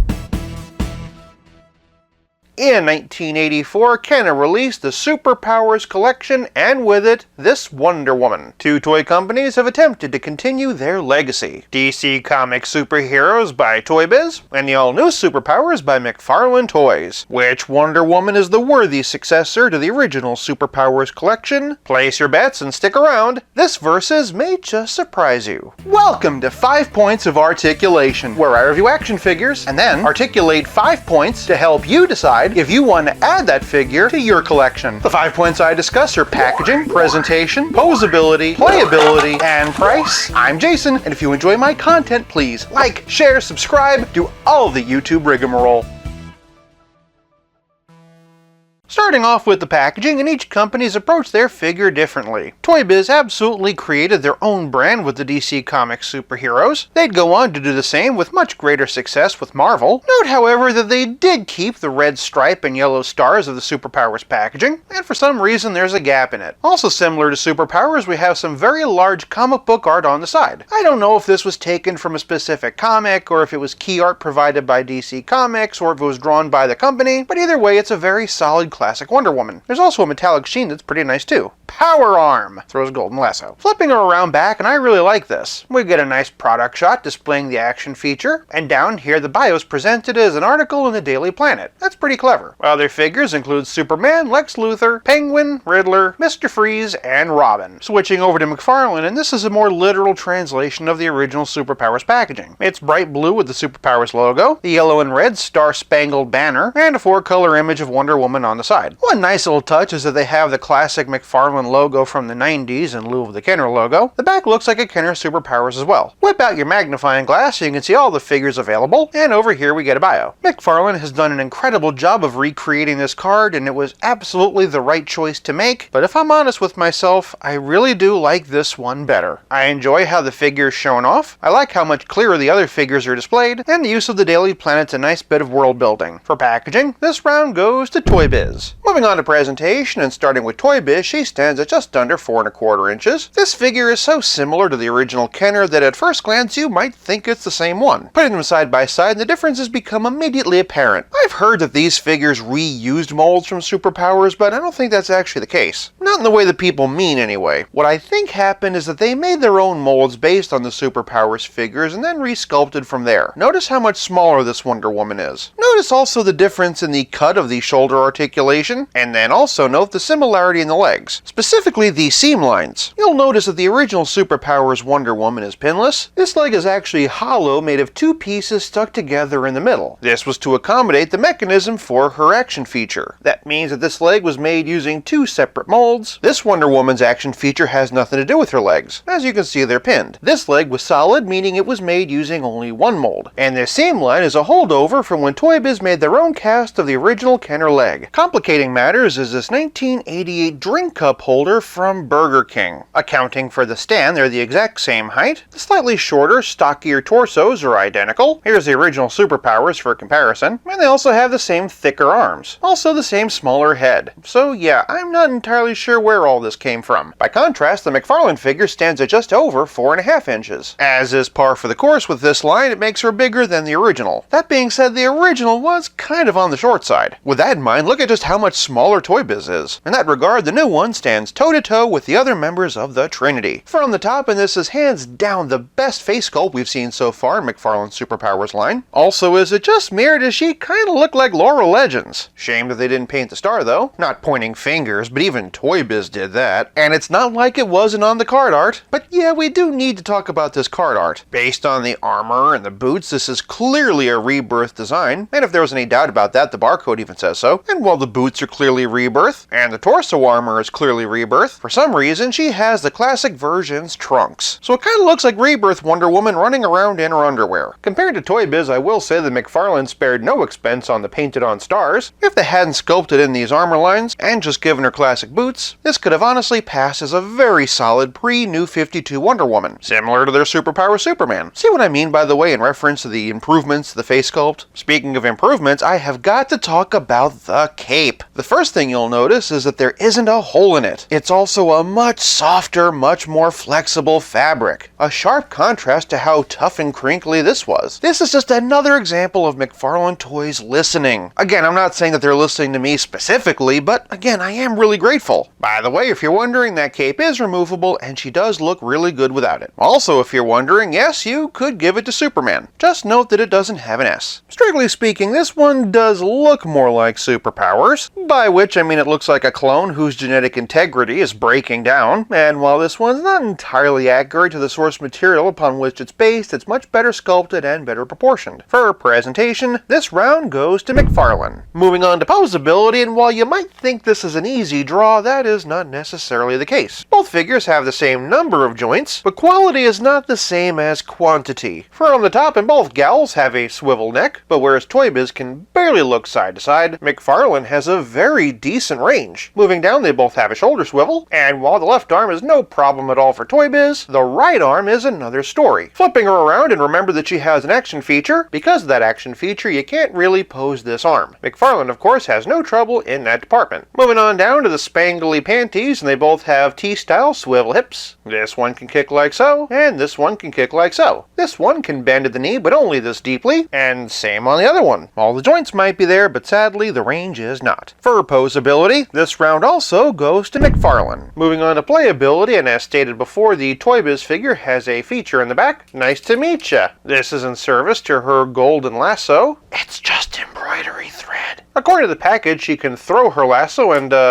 yep, she can do that. Not sure why she wants to throw it. Go get it! As for McFarlane, she comes with that nice new and improved cape, and that's it. The lasso would have been nice. I mean, maybe not this one in particular. It's interesting because she has an accessory holding hand, suggesting that there was supposed to be a weapon. And of course, I'm always down for my Diana to have a sword or a shield, but one thing she does have are peg holes. Toy Biz, unfortunately, does not, meaning that you can use the McFarlane one with one of the myriad DC Multiverse figure stands you no doubt have. But playability is more than just flinging your lasso over your shoulder like Luke Skywalker's lightsaber in The Last Jedi. It's also about how well your figure plays with others. Starting off with my small-scale Wonder Woman collection, and here we have the original Superpowers, though I do feel like we've probably made this comparison enough by now. Here's that Burger King drink cup. Hard to believe the next time we'd see her in action figure form would be in the Hasbro JLA series. Here we have a Justice League animated style figure from Mattel. I think this one was for Justice League Unlimited, but I'm not 100% sure. Speaking of Mattel, and here we have DC Universe Classics. This series drew a lot of inspiration from Superpowers. For a similarly scaled Rebirth Wonder Woman, and here we have DC Icons. Here we have Mattel DC Comics Multiverse, and then here we have Spin Master. Pretty impressive amount of articulation they've packed into this little lady. For the rest of her super friends, and here we have the original Kenner Superpower Superman. Again, I feel like the McFarlane one scales a lot better with him than the original. Here we have Toy Biz's version of Superman, and here we have McFarlane. Is it weird that I feel like the new Wonder Woman looks better with the original Superpowers than this one? Anyway, completing the Trinity, and here we have the original Superpowers Batman, and the Hush Style one by McFarlane. Here we have the Kenner version of the Flash, the Toy Biz version. Note the scaling difference between the Toy Biz Flash and Wonder Woman, the McFarlane version, and Spin Master. As for Green Lantern, here we have Hal Jordan and John Stewart. Here's the Kenner Aquaman, and the Spin Master Aquaman, and then here we have Martian Manhunter. Moving over to some villains, and here we have the Kenner Joker, the Kenner Penguin, Toy Biz Lex Luthor, Toy Biz Two-Face, the McFarlane Batman Who Laughs, the McFarlane Darkseid, and then rounding out the rest of this wave, here we have Deathstroke and Nightwing. For just a couple of figures from some other lines, and here we have the Secret Wars Iron Man by Mattel. These, of course, were contemporary to the Superpowers. And then for one of the more interesting comparisons, here we have the very first Spider-Man by Toy Biz, and then another Spider-Man they made just a year or two later. Really makes you wonder how Toy Biz could have improved on DC had they kept the license. For a relative scale comparison, here are the Wonder Women Superwoman with Pizza Spidey and the Spectacular Spider-Man. And as always, here they are with Stealth Iron Man. I love this figure and the fact that we're inching ever closer to a complete roster of the Justice League. That said, if all you're looking for is a stand-in for the original, this does better match the classic aesthetic, and good or not, does at least have an action feature. For playability, this round goes to Toy Biz. This leaves us with nothing left to discuss but the price, and the battle is tied. Although I got mine for only $15, new and packaged, the Toy Biz figure is going to set you back between $20 to $40. You can usually find her for a lot less at toy shows, but she will have paint damage and probably won't have her lasso. Also, not to be mean, but unless you really want this figure, I don't really know why you'd want to go out of your way to get her. The McFarlane figure is new, well done, and only costs $10, winning both this round and the battle 3-2.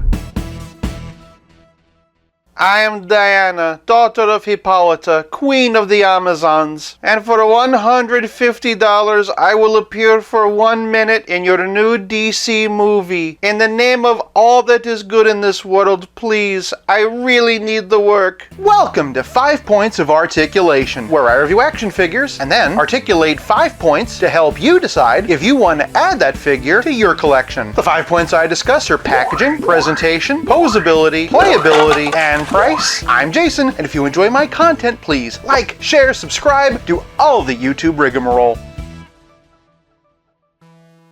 Today I'm finally taking a look at the DC Multiverse Wonder Woman as she appeared in Shazam Fury of the Gods. Starting off with the packaging, and this is a movie-style DC Multiverse window box, which just means it's a DC Multiverse window box, but busy. Names and logos on the side, UPC for those who are looking. I do think it's odd that they specify this as her 1984 costume, and on the back we get some admittedly pretty artwork. This really does look like Gal Gadot's Wonder Woman out of a 4-color comic page, and I do like all the flourishes around the Shazam logo. I still maintain they should drop the DC Multiverse logo for movie figures just to keep them cleaner. After all, they already do on the side, but I'm not going to penalize it for that. For packaging, I'm giving this Diana 1 whole point. Moving on to presentation, Wonder Woman stands at a whopping 7¼ inches. First things first, I have good news, bad news, and badder news. The good news is that this head's going to be great for swapping with non-Wonder Woman characters. The bad news is that that's because her tiara is removable, and the badder news is it won't even stay put on her head. Great Hera, why did they do this? I've groused at great length about how they won't seem to give us a classic Wonder Woman. Now it just feels like they're toying with us. No pun intended. All joking aside, the profile actually does really look like Gal Gadot, and the face honestly isn't that bad. I particularly like the paint job. I do think it looks better than their original crack at her. That brings us to the elephant in the room, which is that this new figure is pretty much just the original. Aside from the head, the only main difference is that the original figure had these really stumpy legs, whereas this new figure has legs that actually have some muscular definition. Between the updated legs and head, I do want to give McFarlane kudos for listening to collector feedback. So between takes, I decided to pull her hair out and just kind of jam it in there, and honestly, I think it looks pretty good. As long as you don't look too closely at the damage I did to the paint job. A little bit of Loctite should fix that up though, right? With the tiara, and I'll say this might just be the best Gal Gadot likeness we've got in action figure form from any toy company. With your blessing, I think I'm just going to keep it in there for the rest of the video. Just like last time, the armor's been painted with metallic red, which I really appreciate. Though if I'm honest, I've never loved this diaphragm joint. Also, her skin seems to be a darker, more Mediterranean tone this time around. One thing I do wish they would have changed from the original are these gigantic wrist balls, but I can't deny the detail on the bracers is nice and crisp. The skirt does have a very natural leathery texture. The calves and boots are the same sculpt, but they did cheap out this time around. Notice all the skin peeking through on the original as well as the heels and straps. Unfortunately, there's no such detail on this one. If you have both though, I suppose you could always boil and pop them and swap them out. I will say I feel like she has an almost bow-legged quality, mainly in the left leg. The problem is I don't know if this is an issue with the figure or if mine is just warped. If you have this figure, tell me about your experience in the comments below. Minor quibbles aside, this figure is head and shoulders above the 2000 2020 release, most especially the face sculpt and the new and improved legs. That said, it is a shame they cheaped out on the paint for her boots, and I absolutely should not have had to rip her hair off just so she can wear her tiara. In spite of all the improvements for presentation, I'm giving this Wonder Woman half a point. Moving on to posability, and I never reviewed the original release, so this is a good opportunity. From the top, and naturally her head's on a dumbbell joint, and naturally this hair is going to keep her from looking up. She can really look down though. Also, the hair is just off the shoulders enough that she can get a bit of tilt, and of course side to side. Moving on down, we see she has rotator cuffs and arms that can raise 90 degrees. She also has bicep swivel and double jointed elbows, allowing her to get into her classic blocking pose. Ahem. Don't look at me, my movie came out first. And of course, moving down the arm, we revisit these wrist balls. Moving to the middle, and again, she has a diaphragm joint and a dumbbell waist. And again, I think this diaphragm cut's ugly, but as long as you don't arch her back, she's fine. Anyway, she can arch back this far. Notice the gap. Hello in there!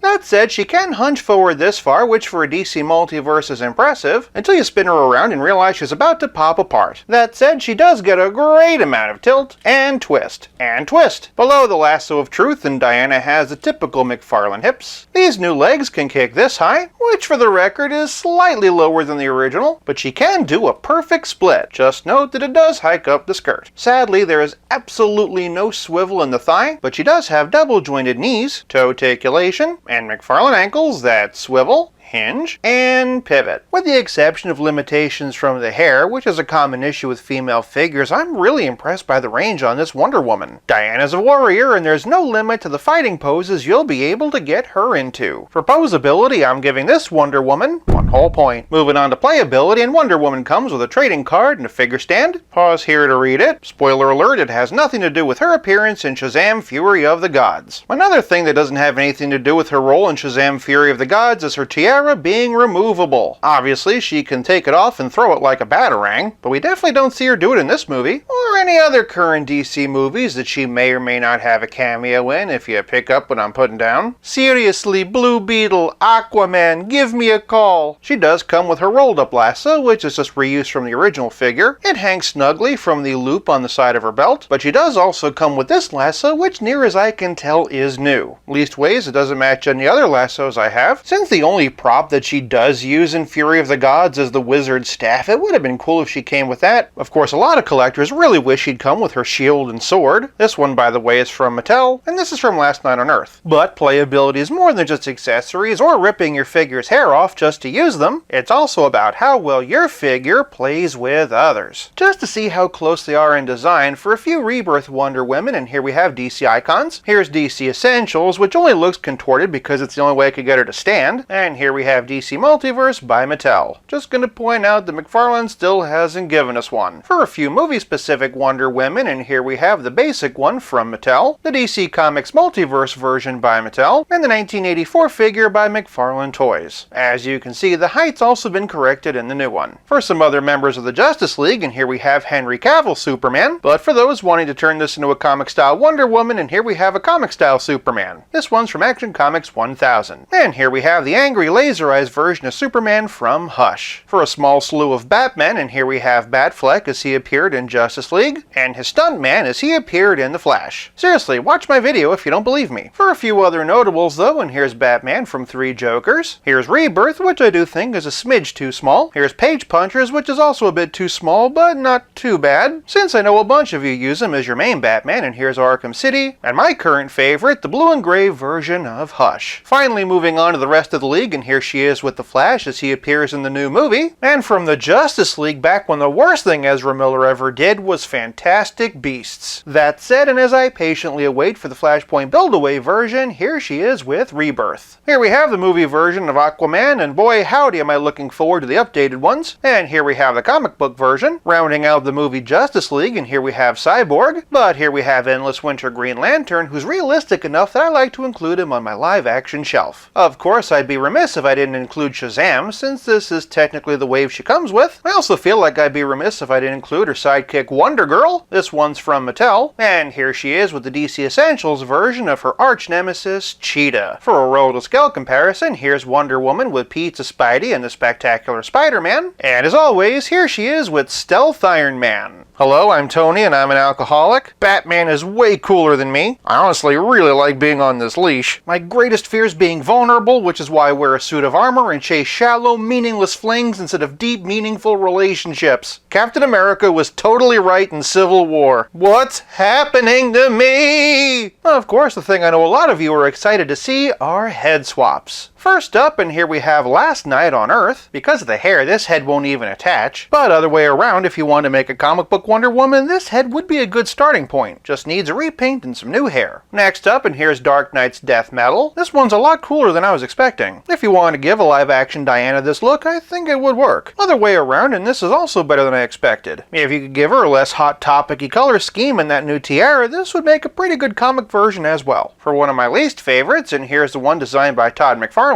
I chose the blue one instead of the red one because the golds and silvers match better. The proportions on this are much closer to Gal Gadot than the last two, so you could feasibly make this work as an armored Wonder Woman. Of course, it would take extensive repainting, but I do think there's something there. This is a very pretty head that scales nicely on the body. It just depends on if you like your Wonder Woman having Thor-like helmet wings. Next up is the somewhat divisive Endless Winter version. Similar to Dark Knight's Death Metal, I really do think this could work as a winter version of Gal Gadot, and it would be a wonderful opportunity to give this costume a more realistic paint job. Other way around, and the flesh tones match surprisingly well, and even though it doesn't fit my image of Wonder Woman, there definitely could be some possibilities. To be honest, the ponytail has me thinking of Artemis. Moving away from Wonder Woman, and here we have Superwoman from Earth 3. I really don't think that the proportions on this one match up, but with a little work, I could see this being used for her pre-Wonder Woman costume on Themyscira. If you wanted to use this head for a comic Wonder Woman, you could conceivably make it work. Just swap out the hair, trim the tiara to size, and give it a repaint. As long as we're talking about Donna Troy, we might as well bring out the Titans Wave version. Despite a bit more redness, the skin tones match a lot better than I was expecting, though I honestly can't think of a reason why you'd put Gal's head on Donna's body. Other way around, and I really like this hair for Wonder Woman. That said, the face might be just a bit too angry looking for my taste. While there are other accessories I wish she came with, I do like the ones that she has. But I can't say enough just how much I dislike how the tiara feature was executed. As someone who didn't love the original release, I much prefer this Wonder Woman with my live-action Justice League. I'm also excited by the prospect of trying to customize her into a comic book version, even though after 3 years I really shouldn't have to. For playability, I'm giving Wonder Woman 1 whole point. This leaves us with nothing left to discuss but the price. Wonder Woman's a wide release and is available for $19.99. So not only is she a better figure than the original, she's also much more affordable than the aftermarket value. For price, I'm giving Wonder Woman 1 whole point for a grand total of 4.5 out of 5. At this point, I would even be in a Marvel movie. It's not like they could get any worse.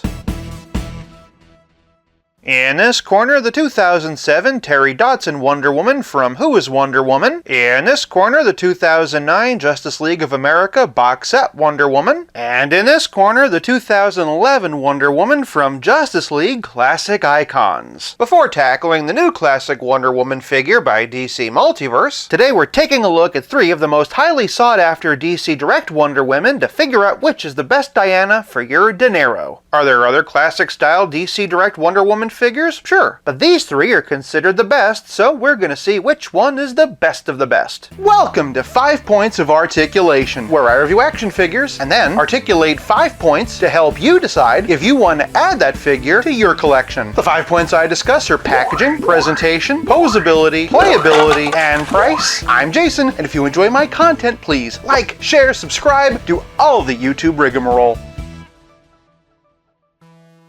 Starting with the packaging, and we have a bit of variety. The 2007 figure comes in a blister card. This, of course, is Wonder Woman from Wonder Woman Series 1. As was often the case with DC Direct, there was no Series 2. This lovely artwork comes from Who is Wonder Woman by Terry Dodson, and as you can see, mine was damaged, which was the only reason I was able to afford it. In fact, Who is Wonder Woman was the basis for the entire assortment. Other figures included Agent Diana Prince, Donna Troy as Wonder Woman, and Cersei. It's also the same artwork for the new DC Multiverse Multiverse Wonder Woman. That, of course, is a conversation for another day. As for the 2009 version, that's a box set, specifically dedicated to the Justice League of America, specifically based on Justice League of America #1 by Brad Meltzer and Ed Benes. On the sides are some comparison images between the figures and the comic art. Admittedly, some characters fare worse in that department than others, but the benefit is that this is a collector-friendly, reusable box. Lastly, Justice League Icons is a blister card as well. There is a nice crooked sticker to let us know it's Wonder Woman, and once again it suggests a possible Series 2 which never came. Similar to the box set, the other figures in the wave include Superman, Green Lantern, and Batman, and similar to the box set, it has some artwork to compare it to. I love how the Dodson one is a greater celebration of Wonder Woman herself, but form must follow function, so for packaging, this round goes to the box set. Moving on to presentation, and shortest to tallest, box set is 6.5, Who is Wonder Woman is 6.75, and Classic Icons is 7. Of the three, Who is Wonder Woman is the only original sculpt, and as I said in the last category, it's based on the artwork of Terry Dodson. As such, this is often just called the Dodson Wonder Woman. The box set version is the same body as Justice League of America, which was released earlier that year, this time with a new head. Truth be told, I never cared for that face. In general, I just think this one's a lot more aesthetically pleasing. The only issue is that this head is stuck looking down and left. As we'll see in the next category, there isn't really much turn there. DC Classic Icons has a similar issue. Between the tilt of the head and the eyes, she just really isn't looking at you, and again, there's nothing you can do about it. Based on her middle distance, 1,000-yard stare, I'm pretty sure her archenemy is existential dread. Even though this was the last of the three to be released, the body is actually the oldest. It was originally used in 2006 for an Alex Ross Wonder Woman based on her appearance in Justice. Although there are minor differences in the costume from figure to figure, the biggest difference is the color. Again, the box set is much brighter and almost harkens back to Superpowers, and the stars are larger and used more sparingly. I also like how this one has a golden sheen instead of just being a straight Crayola yellow. Additionally, you do get some panel lines and wrinkles in the corset. Classic Icons and Dodson are a bit more muted. On the Dodson, the gold is more gold, whereas Classic Icons is almost brass and has that taller, more 90s style belt. Dodson is more covered in stars. Classic Icons, however, is less covered in general. This is probably a good opportunity to talk about their different body types. Classic Icons is the most muscular of the three. I mean, seriously, Chun-Li would be jealous of these legs. That said, the box set's less curvy, but still fairly athletic, with Dodson falling somewhere in between. Another thing that separates them are the skin tones. Box set and Dodson have painted skin, whereas Classic Icons was cast in flesh tone plastic. As such, he looks more natural and more compatible with modern figures. One thing that some collectors don't like about Dodson is that she's more pre-posed, whereas the other two are more neutral. As we'll see in the next category though, the articulation on these is really limited, so for me, having the sculpt be a bit more posed is a feature, not a bug. More than any other category, this one's going to come down more to personal preference. There are things about all of them I like, but there are also things about them I don't. Personally, I prefer Dodson, but given the strengths of each figure, for presentation, I'm calling this round a draw. Moving on to posability, and I'm not gonna lie, I'm kinda dreading this category. Mainly because of how notoriously fragile old-school DC Direct figures can be. First things first, all three of their heads are on ball joints, but Who is Wonder Woman is the only one that gets any kind of side to side. Moving on down, and Dodson and box set have ball jointed shoulders that can raise this high. Classic Icons, on the other hand, might be the most recent figure, but being the oldest body, only has swivel shoulders. So this is all you're gonna get out of her. Moving down, none of them have any kind of bicep swivel or anything like that. They also have single jointed elbows, with Dodson being the only one that comes even close to 90 degrees. That said, at the very least, all three of them do get wrist swivel. Moving to the middle, and none of our Dianas have any kind of torso articulation, and all of them have swivel hips. Dodson and box set can kick this high, whereas Classic Icons can only kick this high. Lastly, each lady has single jointed hinge knees. Dodson bends deepest, followed by box set, and then Classic Icons. What they really need is ankle articulation. Even just a hinge would have really gone a long way. None of these figures have what we would consider good articulation, but all of them were pretty standard for the time. Again, I'm just happy none of them broke. Of the three, Classic Icons had the worst worst articulation, but while these two had the same joints, one Wonder Woman definitely had the better range. For posability, this round goes to Dodson. Moving on to playability, and the accessory section should be short because, well, they all came with the same ones. Each Wonder Woman has a coiled up lasso and a figure stand, and they're very similar to what comes with DC Multiverse, just a little bit smaller. Who is Wonder Woman, however, gets a much larger, fancier figure stand with the logo very nicely painted on. With your blessing, I'm not going to uncoil these lassos because, well, I know if I do I'll never get them together again. Classic Icons and box set have hooks on their belts to hang them from. Dodson, however, does not. Instead, she's stuck carrying hers around. The funny thing is that Classic Icons has two fists, so even if I unraveled it, she couldn't hold it anyway. That said, box set also benefits from having a comic. Of course, playability is more than just comic books and embroidery thread. It's also about how well your figures play with others. Starting with Batman, and here we have a couple of blue and gray versions. The one with the shadow around his face is from the same box set as this Wonder Woman. The other one is DC Multiverse Nightfall. For a couple of other blue and gray Batman though, and here we have DC Direct and NECA. I chose these two for their similarly muted colors. The DC Direct doubles as Dr. Hugo Strange. For two more blue and grays, and here's a couple of versions of Hush. I was curious how Mattel figures would scale with this one, and honestly, not bad. The McFarlane figure is too tall for anybody, but this one matches up pretty well too. Lastly, for Batman, and here we have a couple of black and grays. Again, I was curious about scaling with DC Universe Classics. Fortunately for this Wonder Woman, Three Jokers Batman is a little bit shorter. From the Cape Crusader to the Man of Steel, and here we have a couple of versions of Superman. The DC Direct one is the single carded edition of the version from the box set. Alas, DC Classic Icons is clearly too big for either. Next up, and here's a couple from DC Direct. We previously looked at the John Byrne version in my 7-inch Superman Versus. Unfortunately, History of the DC Universe is a bit back heavy and needs some assistance standing. Next up is NECA and DC Essentials. Although we did get a DC Rebirth in Essentials, we never did get a Classic, and I'd have been very interested in seeing what NECA could have done with her. And then for just a couple of more Kal-Els, and here we have the DC Multiverse Hush and Action Comics 1000. Obviously the box set version's too small, but in the absence of a McFarlane version, this is a pretty good fit. Since he's in the box set, I thought I'd also include Green Lantern. The other Hal is by NECA. Hopefully McFarlane has a good classic version of him on the way. For one final Justice League comparison, and here we have the Flash. Off the top of my head I forget, but I think that the DC Direct one is also from a JLA line, and then the McFarlane one is from Flashpoint. For a relative scale comparison, here are all three of our Wonder Women with Pete to Spidey and the Spectacular Spider-Man. And as always, here they are with Stealth Iron Man. The golden lariat of Hestia compels you to tell the truth. Whatever you say will be held against you. You promise? If your collection leans closer to 6-inch scale, then the box set is the gal for you. And hey, articulation aside, she looks a heck of a lot better than DC Universe Classics. At the other extreme, if you prefer your Justice League to skew larger, Classic Icons is definitely your best bet. That said, if you, like me, want a Wonder Woman who can stand with your 7-inch scale figures as well as fudge into your larger 6-inch ones, Who is Wonder Woman is the Wonder Woman for you. In terms of accessories, lest we forget that the box set version has a comic, she's also included with 3 other figures, and is the only one of the 3 that can both hold and wear her lasso. For playability, this round goes to box set. This leaves us with nothing left to discuss but the price. I named the Terry Dodson Wonder Woman my #1 white whale in a top 10 video. Only a week later, I managed to get a hold of her at a comic convention for only $10. On eBay, however, she regularly goes for $100. Of the 3, the box set is the most elusive. I have never seen her available loose, and the box set always goes for at least $200. Classic Icons, however, usually clocks in around $50. Granted, at $200 for the box set, that technically makes this Wonder Woman $50, but it's only worth it if you want the other figures that come along with her, and that's assuming you can find it at all. For price, this round goes to Classic Icons, but the battle goes to the box set, 3-2-2. Agree? Disagree? Sound off in the comments to let me know your favorite, and come back soon as we celebrate the arrival of the long-awaited DC Multiverse version.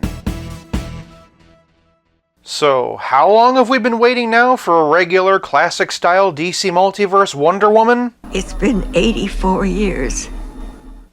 give or take a couple. Better late than never. Welcome to 5 Points of Articulation, where I review action figures and then articulate 5 points to help you decide if you want to add that figure to your collection. The 5 points I discuss are packaging, presentation, posability, playability, and price. I'm Jason, and if you enjoy my content, please like, share, subscribe, do all the YouTube rigmarole.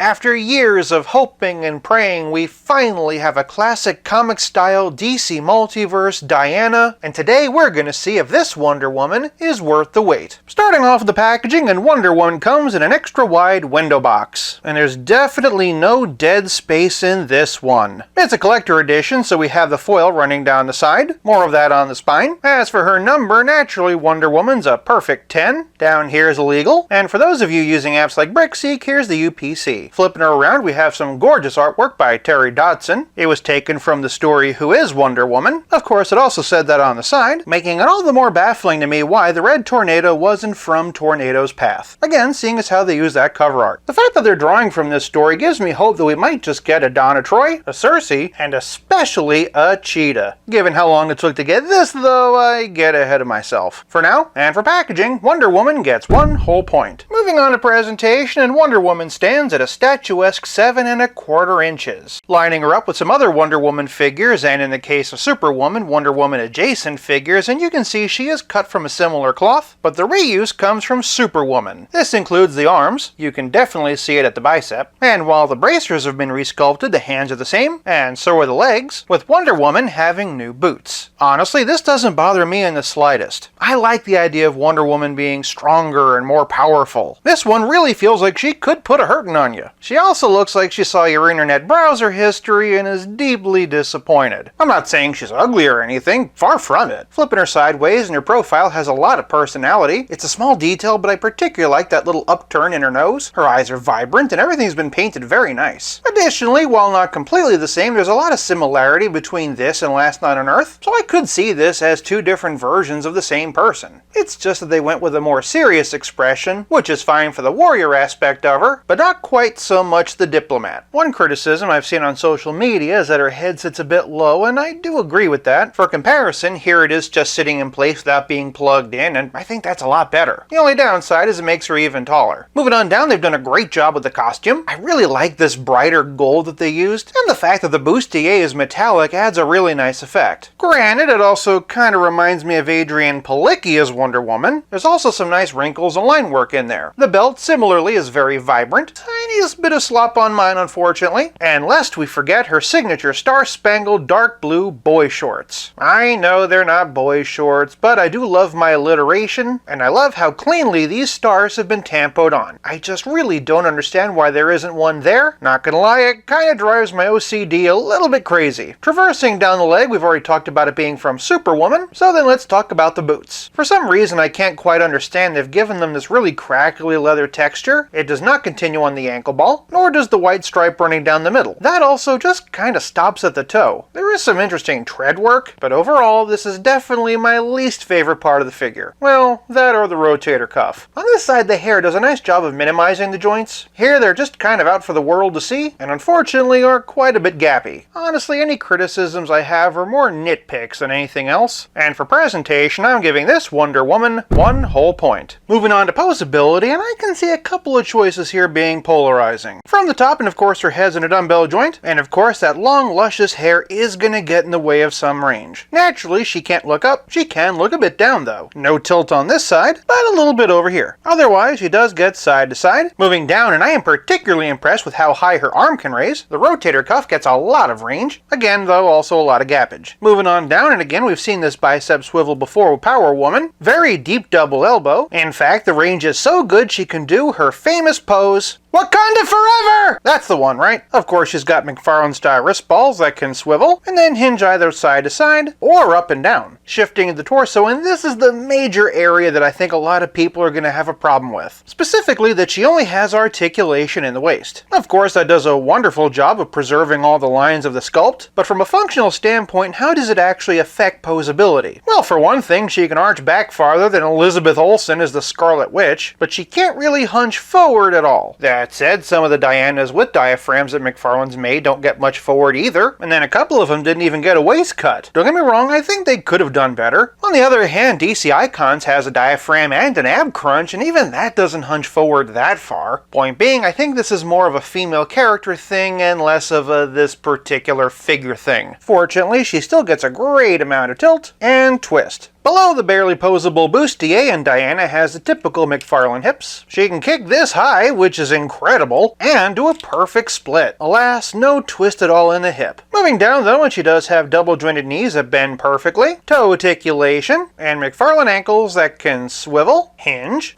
and like me, warming up to the collector edition line just because we finally got a good Wonder Woman.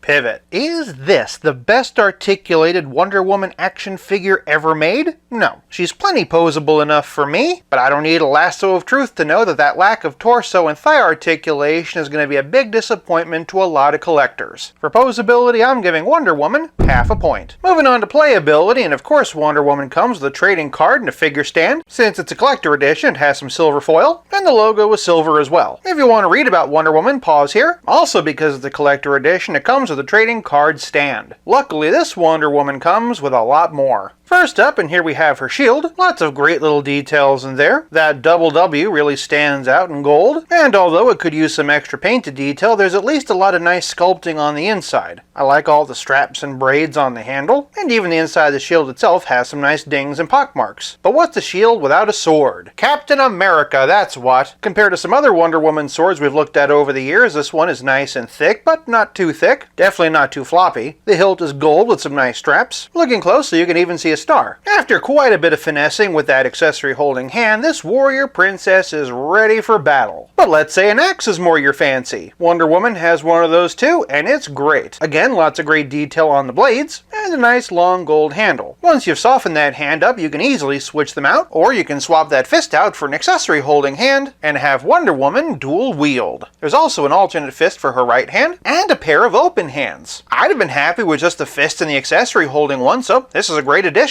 Lastly, we have the Lasso of Truth. Similar to the DC Direct ones we looked at in the Verses, this one is actual thread. And to be honest, a pretty decent length of it. The downside is that once it's unraveled, it doesn't really want to ravel again. The good news is that you actually can tie it into a lasso, so at least it's functional. I think I'm just going to use a plastic one for hanging, but even with everything she comes loaded with, playability is more than just accessories. It's also about how well your figure plays with others. For some of the classic Wonder Women that brought us to this point, and here we have Superpowers by Kenner, JLA by Hasbro, and Superpowers by McFarlane. In terms of mass market releases, and here's DC Universe Classics by Mattel, but for DC Direct, and here's the original 1999 release, the 2003 JLA Series 1, the 2007 Terry Dodson version, the 2009 Justice League of America box set version, and the 2011 Justice League Classic Icons version. Moving on to some Themysciran supporting characters, and here we have Donna Troy from DC Multiverse, Cassie Wonder Girl from Mattel Multiverse, and Cheetah from DC Essentials. As for the rest of Diana's Super Friends, and for Superman, here we have Hush in Action Comics 1000, and just a couple of my kit bashes. From Custom Kal-Els to Cape Crusaders, and here we have Rebirth and 3 Jokers versions of Batman, Nightfall and Year 2 versions of Batman, as well as Blue and Gray and Black and Gray versions of Hush. Zipping over to Central City, and here we have Flashpoint and Rebirth versions of The Flash. As for Green Lantern, and here we have the NECA version of Hal Jordan and the DC Multiverse version of John Stewart. Next up is Endless Winter Aquaman with the unmasked Flashpoint Barry Head. And then for some alternate team members, here we have Black Lightning, Martian Manhunter looking particularly short, fellow Collector Edition Zero Hour Hawkman, and the Target exclusive Red Tornado. On the subject of Red Tornado, I just want to stop and make a quick correction to my previous video. In my Red Tornado review, I incorrectly assumed that this was a new sculpt because I had not personally seen it before. You guys let me know in the comments that he's actually reused from Alan Scott Green Lantern, specifically the Dread Lantern version. You were all very nice about it, and I just want to thank you for informing me. I guess this is just what happens when I fall behind in my reviews. For a relative scale comparison, here's Wonder Woman with Pizza Spidey and the Spectacular Spider-Man, and as always, here she is with Stealth Iron Man. Of course, this brings us to the part that I'm sure you're the most excited for, head swaps. First up, and here's Wonder Woman 1984. For those curious about this particular head, here you go. It's not a firm grip because the peg holes are different sizes. This one isn't plugged into place either. We will be revisiting this body later. In the meantime, of course, this is the one with the tree trunk legs. And a reminder why I'm okay with the fact that the new Wonder Woman doesn't have a diaphragm cut. Next up is the ever popular Last Night on Earth. The skin tones on this one are an okay match. You will still need to do some painting though. Honestly, this puts me in mind of the beginnings of a great custom of Artemis as Wonder Woman. Other way around, and this is pretty cool. Only thing I'll say is that the combination of the hair and the cloak kind of forces her head down a bit. Otherwise, this way around, I think you could actually get away with not doing any painting. Here we have Dark Knight's death metal. Just like with Last Night on Earth, the hair and the cloak force the head back and down. Unlike Last Night on Earth, you will have to paint this one, but at least the body proportions are similar and it is a pretty cool look. On the flip side, this one sits too high. I should also point out that none of these pegs are matching. Either way, if it sparks your imagination, here you go. Here's the one designed by Todd McFarlane himself. Again, the pegs don't match and you will have to paint this one, but I will say that the inclusion of this head does make it feel more like Wonder Woman and less like a generic warrior lady. Conversely, I know some of you swear by this head, and in fairness, it is sculpted and painted very nicely, and while the flesh tones don't match, the gold and silver does. Here's the platinum version of the one designed by Todd. The color scheme on this one feels a lot more like Wonder Woman. You'll have to do some repainting though because of the skin and tiara. In that regard, you're going to need to either do a full repaint of this head, or at the very least use the other one for the gold. Next up is Endless Winter. If you're okay with a more subdued, less 90s Artemis, this might be a winner. You've already got the ponytail. All you need is some paint and some Namor wings for the boots. Other way around, and once again, the head is forced back and down because of the cloak. You'll probably want to repaint the neck, and if we're being honest, this whole figure could use a once-over. Though not Wonder Woman herself, here we have Donna Troy as Superwoman from the Crime Syndicate. At a glance, and I feel like this would be a very interesting start if you wanted to make your own 7-inch scale version of Power Princess. It would take a little work, but there's something there. Other way around, and sorry, no dice. Even heating it up, there just was not enough room in there for my pliers to get that peg out, and because the pegs are incompatible, this one is just a bust. Circling back around to that 1984 body, and here we have Shazam Fury of the Gods. Admittedly, I kind of oversold this head when it first came out, though I still contend that it's an improvement. But rather than showing you a head swap I've already shown you, I want to do something else. A complete lower half swap. By taking the lower extremities of Shazam Wonder Woman, we now have a kinda sorta version of Rebirth. Yes, the chest armor isn't quite the same, but for as long as it took McFarlane to give us a classic Wonder Woman, this is good enough for while I wait. At long last, the DC Comics Trinity is complete. She skews a bit on the tall side, but given all the figures she does scale with, and of course all of her accessories, for playability, I'm giving this Wonder Woman 1 whole point. This leaves us with nothing left to discuss but the price. As the McFarlane Collector Edition, Wonder Woman retails for $30. Obviously, it would have been great if they could have ditched the foil and trading card stand and sold this for regular retail, but with all the accessories, I have to admit this is one of the few collector editions that really does feel its value. For price, I'm giving Wonder Woman 1 whole point for a wonderful total of 4.5 out of 5.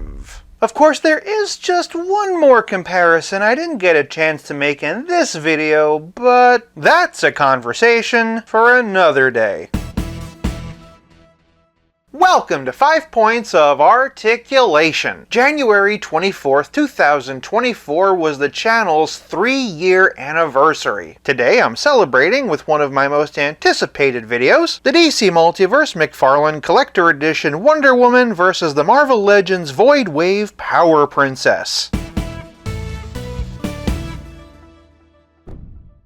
Starting with the packaging, and both figures come in window boxes. Very happy to see Hasbro returning to form. Name and logo down here. Name and logo down here. The side of the box tells us this is from Who is Wonder Woman, and that she's number 10 in this collection. The side of Power Princess, however, gives us some artwork. We see more of that artwork on the back, along with an albeit short bio. Power Princess comes from the Void Wave. Not gonna lie, this thing is really cool looking. And here are all the figures that you'll need to build him. There's also a Black Panther, but he doesn't have a build-a-piece. As we saw in our standalone Wonder Woman video, she has some breathtaking artwork by Terry Dodson. This comes from the Who is Wonder Woman comic. If the quality of artwork was the only metric, this round would clearly go to Wonder Woman, but in spite of some very nice silver foil, Legend shows us the figure, artwork to compare that figure against, who the character is, and shows us all the other characters we could be enjoying. I love me a DC Multiverse box, and this image is a classic, but for packaging, this round goes to Power Princess. Heh.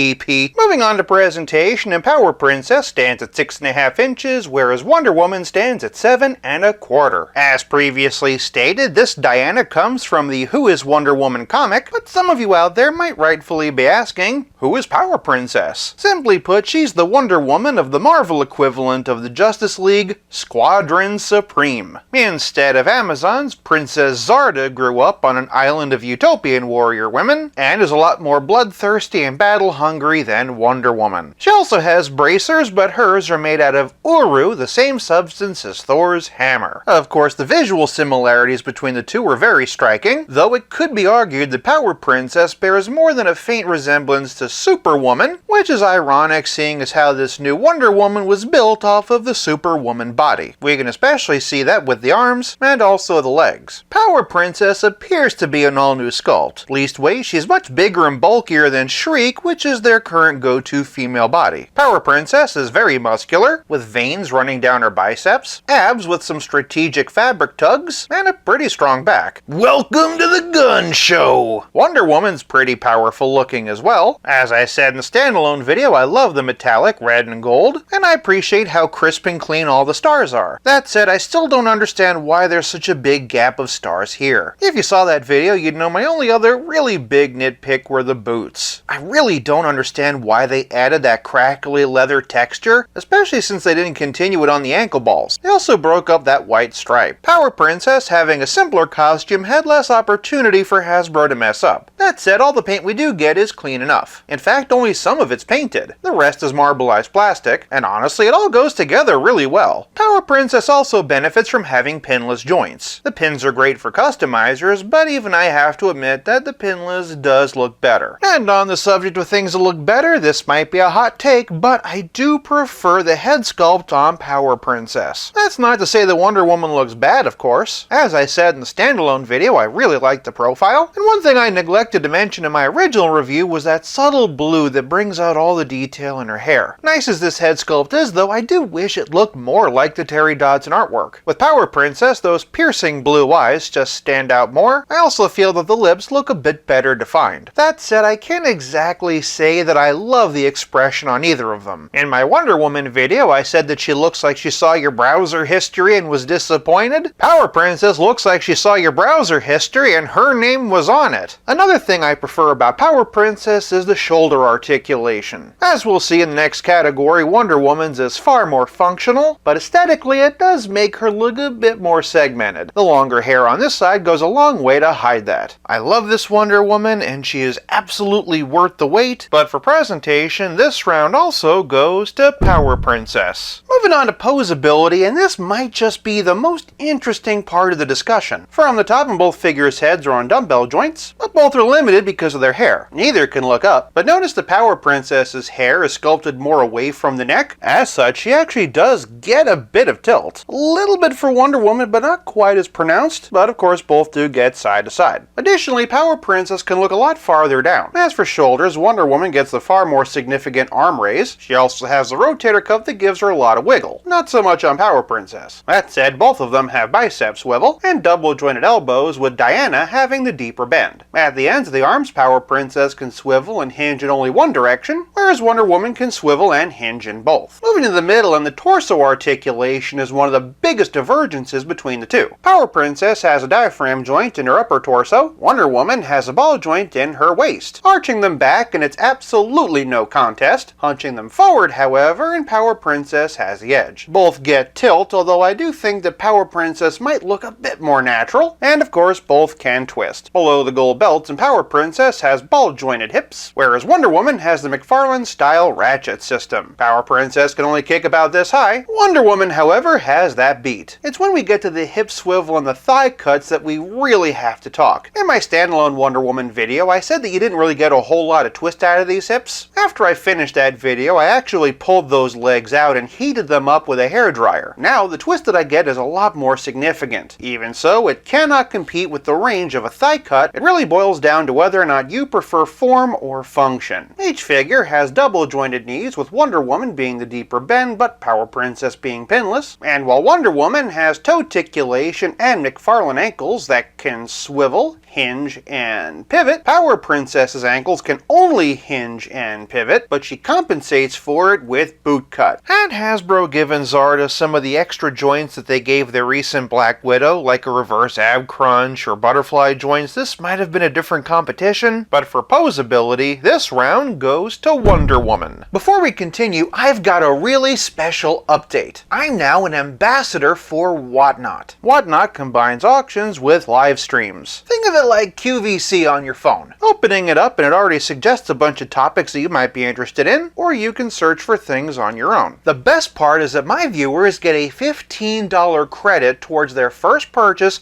when they sign up using my link. It's a great way to support the channel and expand your collection. Huge thanks to Whatnot for sponsoring this video, and remember, my exclusive link is in the description below. Moving on to playability, and in terms of accessories, there's a surprising amount of overlap between the two. Starting with hands, and both have accessory holding ones, but while Wonder Woman has a pair of fists, Power Princess has one fist and an open hand. By contrast, Wonder Woman has a complete set of open hands. Each character comes with a sword. They're both silver with gold handles, Wonder Woman's being much more ornately sculpted, but Power Princess having the extra flourish of a red gem. Additionally, they both have shields. Power Princess clips on, similar to Captain America. Wonder Woman has straps that her arm can slide into. Those straps don't have any paint, but they're much better detailed, and there's a lot more texture and paint on the surface. Conversely, Power Princess does have detail, but it's a lot flatter and just plain gold. Accessory-wise, that's where these two go their separate ways. Power Princess does have the legs of the Void. Those are reuse of movie Venom cast in translucent burgundy. Kinda looks like it was made out of cranberry sauce. But Wonder Woman has an axe, her lasso of truth, a figure stand with a fancy silver logo, and a trading card along with a trading card stand. Obviously Wonder Woman has more, but I'm still pretty impressed by how much they have in common. It does make me wonder what Hasbro might have included if they weren't beholden to the Build-A-Figure. Perhaps her chain of veracity, or the rainbow axe made from the last shard of the Bifrost. Of course, for warrior women such as these, playability is more than just accessories. It's also about how well your figures play with others. I did a pretty extensive comparison section for Wonder Woman in the standalone video, so I'm going to be focusing more on Power Princess this time. That said, for just a few Wonder Woman figures we looked at last time, and here we have the DC Universe Classics by Mattel, the Justice League of America box set version by DC Direct, and the Terry Dodson version, also by DC Direct. For a few Wonder Woman figures we didn't look at last time, and here's the DC Icons Amazovirus version. Next up is DC Rebirth by Mattel, Rebirth by DC Icons, Rebirth from DC Essentials, and New 52 by DC Collectibles. For scaling with some Batman figures, and here we have the Mafex Hush, DC Universe Classics, and the Designer Series Greg Capullo. As for Superman, and here we have the diminutive DC Icons, DC Universe Classics, and DC Essentials. For a female Mafex comparison, and here we have the Hush Catwoman, but for a walk on the wild side, and here's the DC Essentials Cheetah, and the Marvel Legends Tigra. For just a few other Marvel Legends though, and here's the 20th anniversary Captain America, Extremis Iron Man, 80 Years Thor, and Hercules. For a relative scale comparison, here's Power Princess and Wonder Woman with Pizza Spidey and the Spectacular Spider-Man, and as always, here they are with Stealth Iron Man. For those interested in head swaps, unfortunately Power Princess's head is way too small for Wonder Woman. Same with Superwoman. Conversely, it's a skosh too big for Amazovirus. Also, it just doesn't really sit right. Looks great on the DC Icon 7-pack though. Even the gold and the skin tones match. The skin tones are also a pretty good match for the Mattel Rebirth version. The golds are slightly off, but not that bad. On the flip side, the golds are a good match, but the skin tone is slightly off for DC Essentials. Only slightly though. You could definitely fudge it. Lastly, in terms of both gold and skin tone, she's a perfect match for DC Universe Classics. Just keep in mind that none of the pegs match on any of these, so you will have to be creative. Additionally, who would have guessed that one of the best Wonder Woman head sculpts wouldn't be Wonder Woman at all? Given how closely the design harkens to the new Heroes Reborn series, that rainbow axe really would have been appreciated. But for a more recent Marvel Legend, I am pretty happy with the accessories that Power Princess comes with. And of course, there is all the head swap potential potential for all you customizers out there. Even so, Wonder Woman does have more character-specific accessories and, as a more mainstream character, more display options. For playability, this round goes to Wonder Woman. This leaves us with nothing left to discuss but the price, and the battle is tied. Power Princess, along with the rest of the Void Wave, retails for $24.99, whereas Wonder Woman, being a McFarlane Collector Edition, retails for $30. I love this Wonder Woman, and while it does feel its value more than other figures in the Collector Edition line, that is still pretty steep. Not that it matters though, because online anyway, both of these figures are pretty much sold out everywhere. On the aftermarket, Power Princess is averaging about $45. Wonder Woman, on the other hand, is averaging between $60 and $80. Fortunately for Power Princess fans, I am still seeing a few websites offering her as a pre-order. For price, this round goes to Power Princess, who wins the battle 3-2. Agree? Disagree? Sound off in the comments and let me know which one you like better.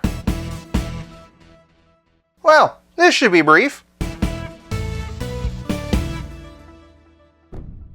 Welcome to 5POA Evolution, where I chronicle the history of one character in action figure form. February is the month of love, and so today I'm going to spotlight a female character I adore, Wonder Woman. First, a few parameters. Wonder Woman might be a character who appeals to both boys and girls, but this video is going to focus on action figures. I'm not going to be looking at items that we would traditionally consider to be dolls or other things targeted specifically at girls. I'm also not going to be looking at anything meant for little kids like Imaginext or things like that. Lastly, of course, I don't have every Wonder Woman ever made, but we will cover just enough of the highlights so that you can witness action figure evolution. While there were a few items produced by the Mego Corporation, our journey begins in 1984 with the Superpowers collection by Kenner. She stands 4¼ inches tall and technically has 7 points of articulation, but that neck joint is functionally useless. Notice the slant to her shoulder joints though? That's to accommodate her action feature. She also has T-style hips and single hinge knees. She also came with a lasso similar to this one, which I don't have. After all these years, the colors are still vibrant, and while she might stand short compared to her super friends, this Wonder Woman still stands tall as one of the most influential Wonder Woman figures ever made. In fact, in 1988, it was used as the base model for this Burger King Kids Meal cup holder. Without any points of articulation, it's not an action figure at all, but the influence from Superpowers was so striking I felt it bared bringing out. Obviously, there are some notable differences, most especially in the face. Again, though, it's worth a mention. Partly because of our next Wonder Woman, the 1990 DC Comics Superheroes version by Toy Biz. While most people seem to think that the molds for this were taken from Superpowers, I disagree. Standing them in a line, I think it was actually taken from the cup holder. The size is about the same, the facial and especially tiara details are the same, and they have the same overly thick arms. She also came with a lasso, this one to be exact. The Superpowers version of course had that bracelet defense pose. This one, however, can chuck her lasso at evildoers.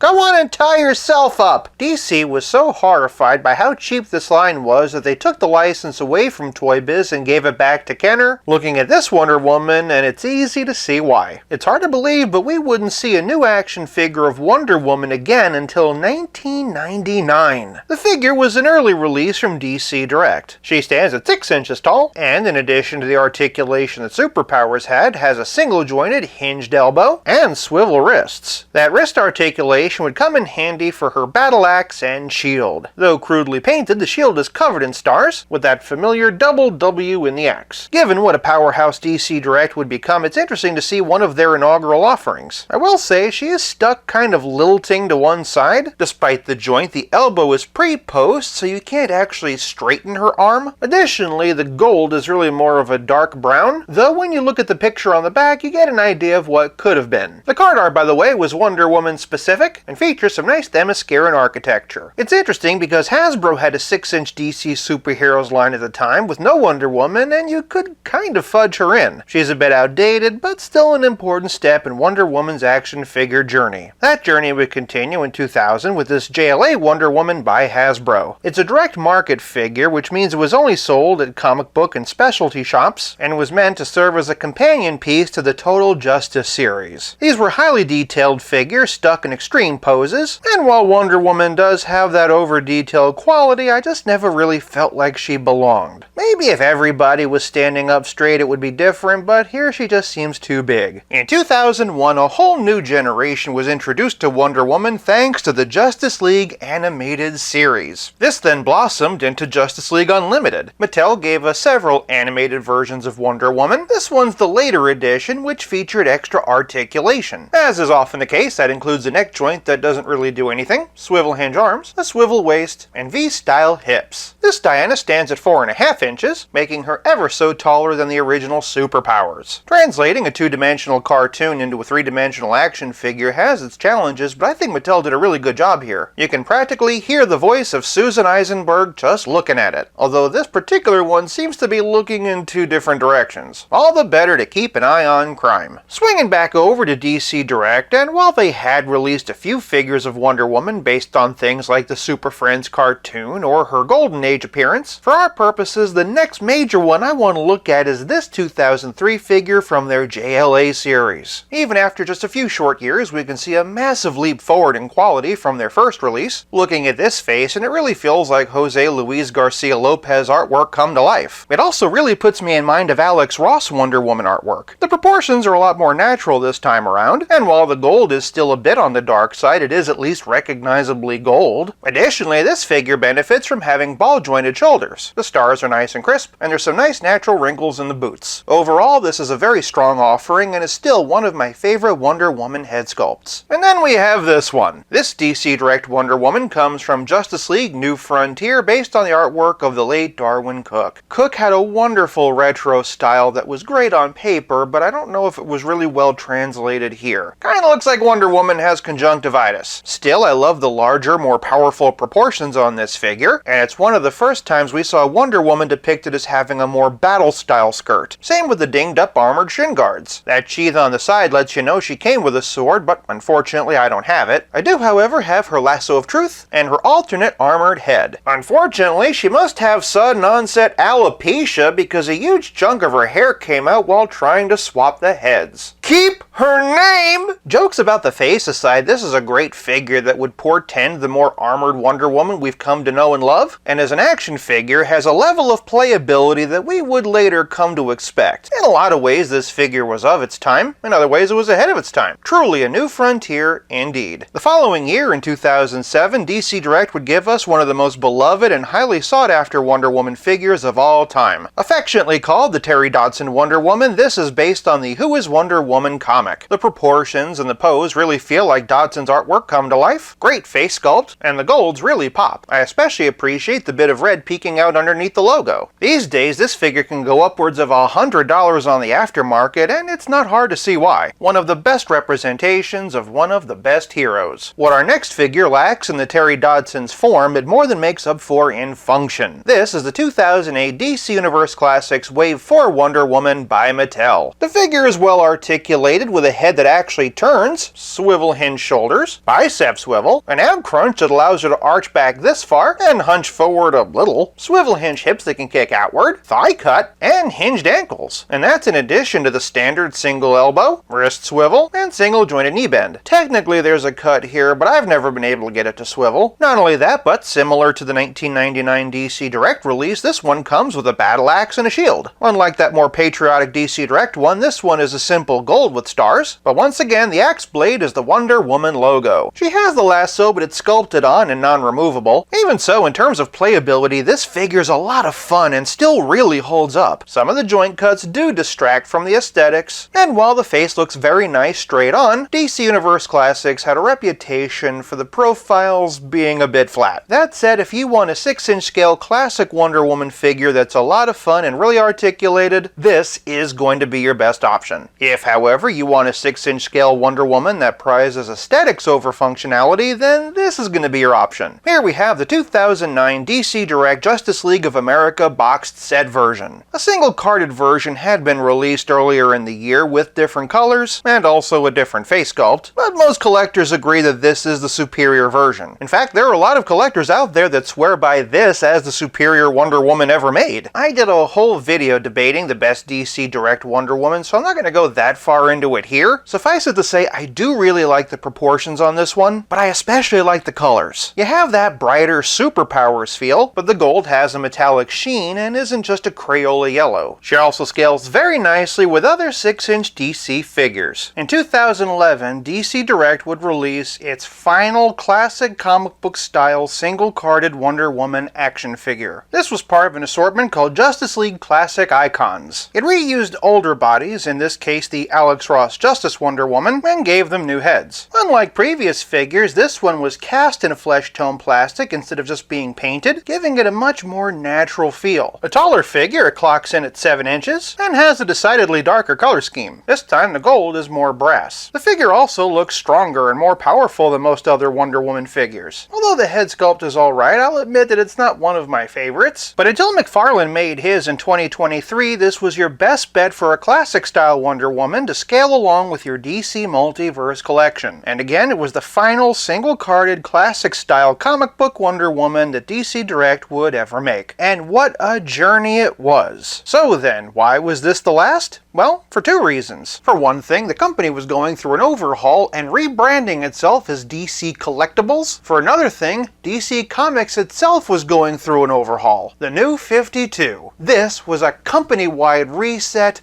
reimagining and redesigning all of their classic characters. But new designs meant new action figures, and Wonder Woman would never be the same. Instead of red, blue, and gold, her color scheme was now red, blue, and silver. The boots were now blue instead of red, the shorts were a heck of a lot less star-spangled, and lots of extra lines and seams were the order of the day for everyone. Articulation-wise, this is on par with the other DC Direct Wonder Woman we've looked at, though this one has bicep swivel. This Diana was offered as a single-carded release and also in several multi-packs. There were a few different heads, but I like this one the best, and although I did miss the gold, it was a fine update to a classic costume. Mattel made their own version, which I unfortunately never did get a hold of. For the next couple of years, DC Collectibles would boom. This includes an Earth 2 style Wonder Woman in 2014, and then another one based on the artwork of Jai Lee in 2015. Also in 2015, a whole new generation was introduced to Wonder Woman thanks to DC Superhero Girls. The series asked the question,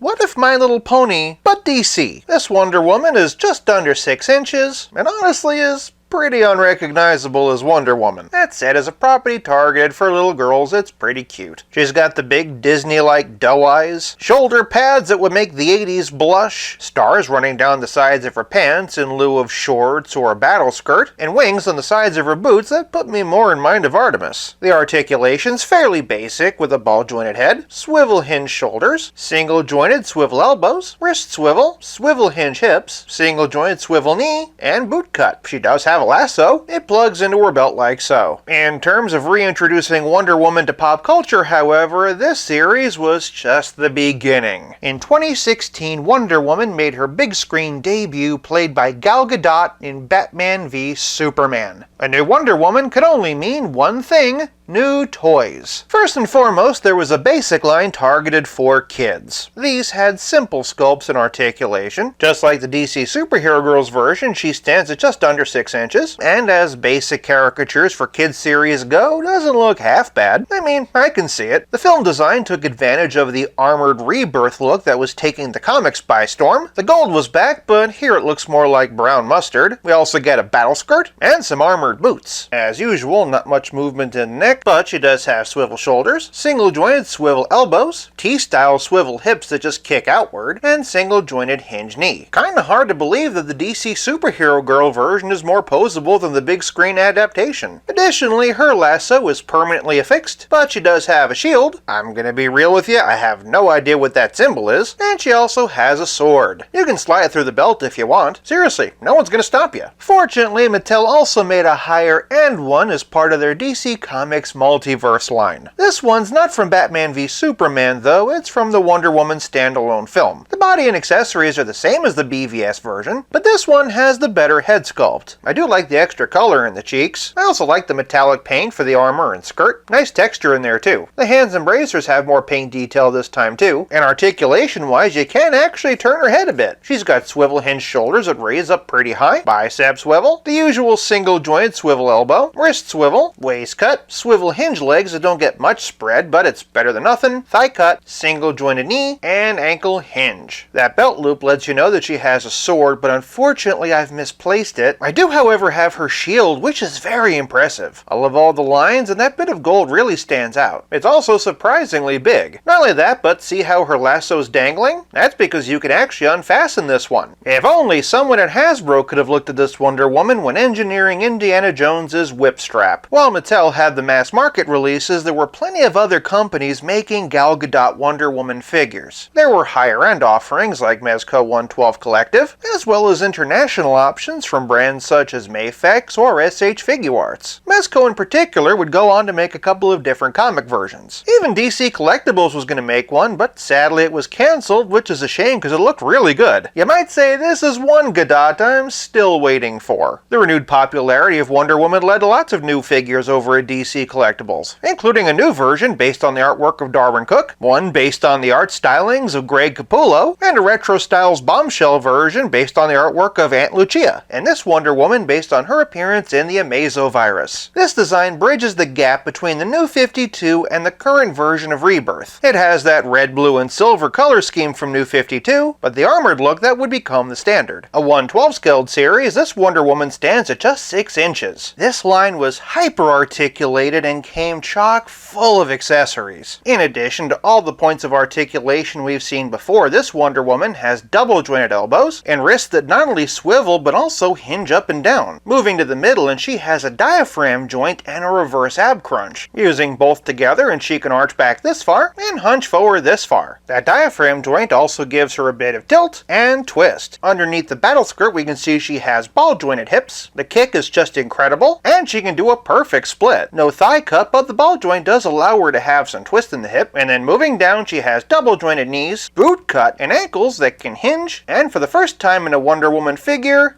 pivot. I prefer the gold and the Rebirth design we would eventually get, but this is a really nice stepping stone. The logo feels particularly vintage, and the shin guards remind me of the Darwin Cook figure we looked at. That said, I can't help but feel that the additional straps are kind of extraneous, and I don't really love the face. I actually much prefer the prototype that they have on the back of the box. Diana comes preloaded with fists, but also includes alternate accessory holding hands. One of those accessories is this really nice sword. The hilt is pretty cool with these nice eagle wings. She can hold it in either hand, but the grip is pretty loose. You could also store it in her belt loop. Speaking of hoop, she has another hook on the side of her belt. That's for storing this lasso. It hangs there like so. But that's not all. She also comes with this version. As you can see, it's really nice and pliant. Similar to the sword, though, she doesn't exactly grip it. On the subject of that hand, though, remember this big bulky strap? That's for a shield. Flipping it around, we see an indent where it plugs in. Assembled, it does look fairly realistic. With all of her accessories in use, this Wonder Woman's a very nice display piece.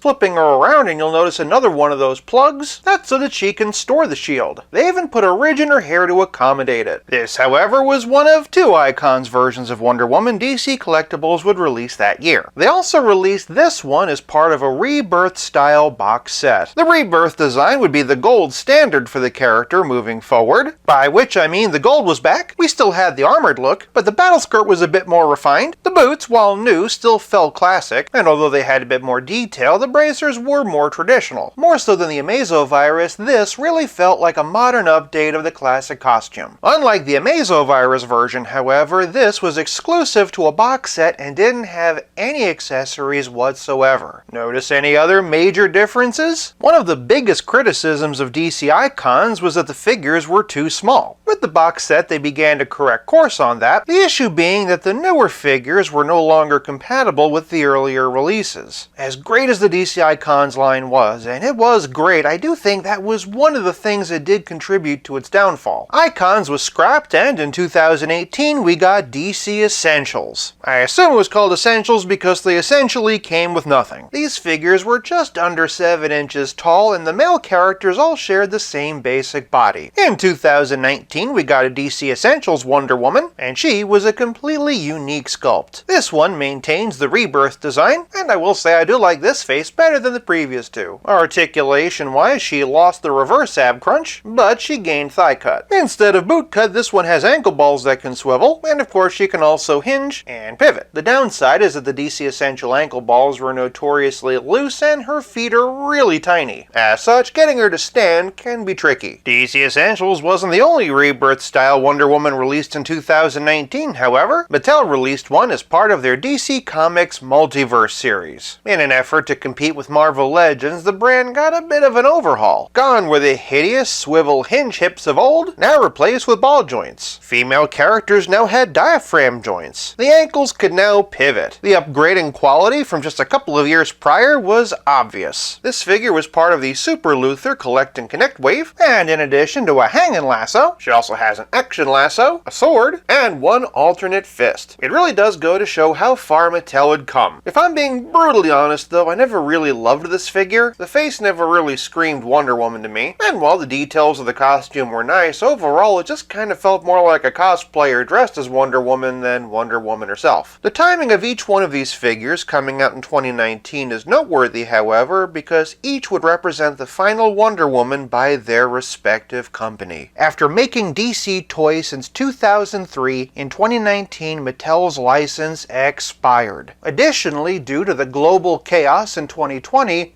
DC Collectibles was shut down. The license for mass-market DC action figures would now go to 2 new companies. Moving forward, the kid-friendly offerings would be made by Spin Master. These figures are a 4-inch scale and have pretty simple sculpts and paint jobs. In addition to a neck joint that doesn't work, Wonder Woman has swivel hinge shoulders, single-jointed swivel elbow, ball-jointed hips, thigh cut, and single-jointed swivel knee. Pretty impressive amount of posability for such a tiny figure. More than anything else, this line focuses on playability, with each figure coming with mystery accessories. Overall, this line's a lot of fun and a great way of introducing kids to DC heroes. On the collector side of things is DC Multiverse by McFarlane Toys. 4 years later, and it's easy to forget that this line was instrumental to McFarlane Toys' comeback. This figure is based on Wonder Woman 1984. They also made another one based off of her golden armor. The likeness wasn't exactly perfect, but better than Mattel. A 1/10 scale line, this figure stands over 7¼ inches and features wonderfully sculpted metallic armor with a great attention to detail, phenomenal texturing in the battle skirt, and a whole new standard of articulation for mass-market DC releases. This includes dumbbell necks that not only allow for up and down, but also for tilt as well as side to side, swivel hinge shoulders, rotator cuffs allowing for additional up, down, and side to side, bicep swivel, double jointed elbows, and wrist balls that can swivel and hinge in any direction. These figures also have diaphragm joints and dumbbell waists. The arch back is fantastic, albeit a bit gappy, but as with most diaphragm joint figures, the hunch forward isn't really anything special. What is special is the added tilt, and of course twist. Below the battle skirt, McFarlane uses a ratchet system. This particular Diana can kick 90 degrees and get a really great split. Similar to DC Icons, there's also a twist. There is also double jointed knee, toe articulation, and similar to DC Essentials, they have ankle balls that can swivel, hinge, and like Wonder Woman into a whole new era of action figures,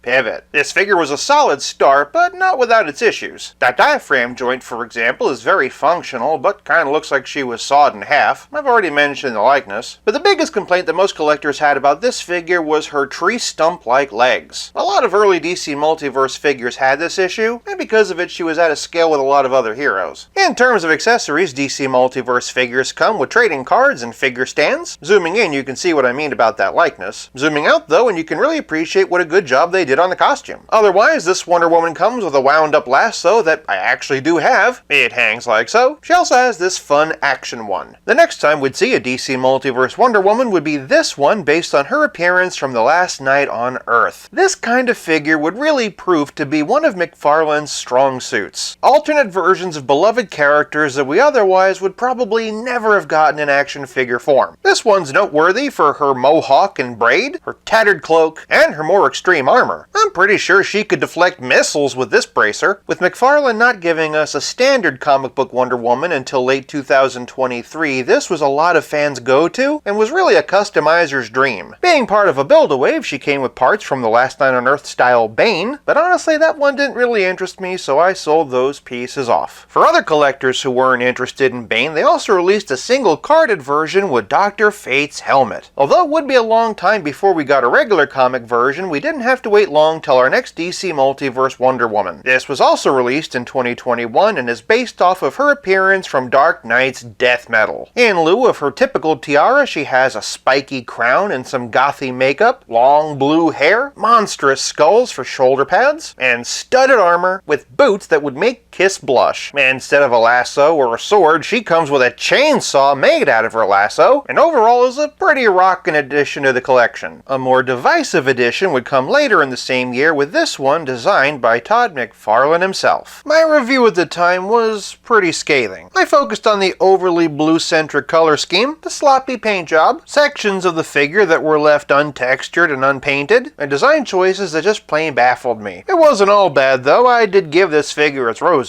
I complimented the lovely face sculpt, the intricate sculpting of certain design elements, most especially the boots, and just how well articulated the figure was despite having only single-jointed swivel elbows. I also praised the accessories such as the ornately detailed shield and sword. Even so, looking back at that video, I feel like I was being needlessly harsh and critical, more to be funny than to be helpful, and if I could do things over again, I wouldn't have approached the video quite the way that I did. The figure has its fans, I'm just not one of them, but with time I have grown to appreciate it more. If nothing else, it's always a hit during head swaps. 2022 brought us the Frost King Build-A-Wave, and with it, the Endless Winter Wonder Woman. This design was taken from the comics and features a more bundled-up Diana, wonderful fur sculpting in her animal pelt cape, and I'd love to see it with more metallic paint. Still, there is some fine detailing, and a pretty nice face sculpt. In fact, McFarlane liked it so much that they later reissued it with the axe that she's holding in the promo image that the figure doesn't have. Next up for 2022 is Superwoman from the Target exclusive Crime Syndicate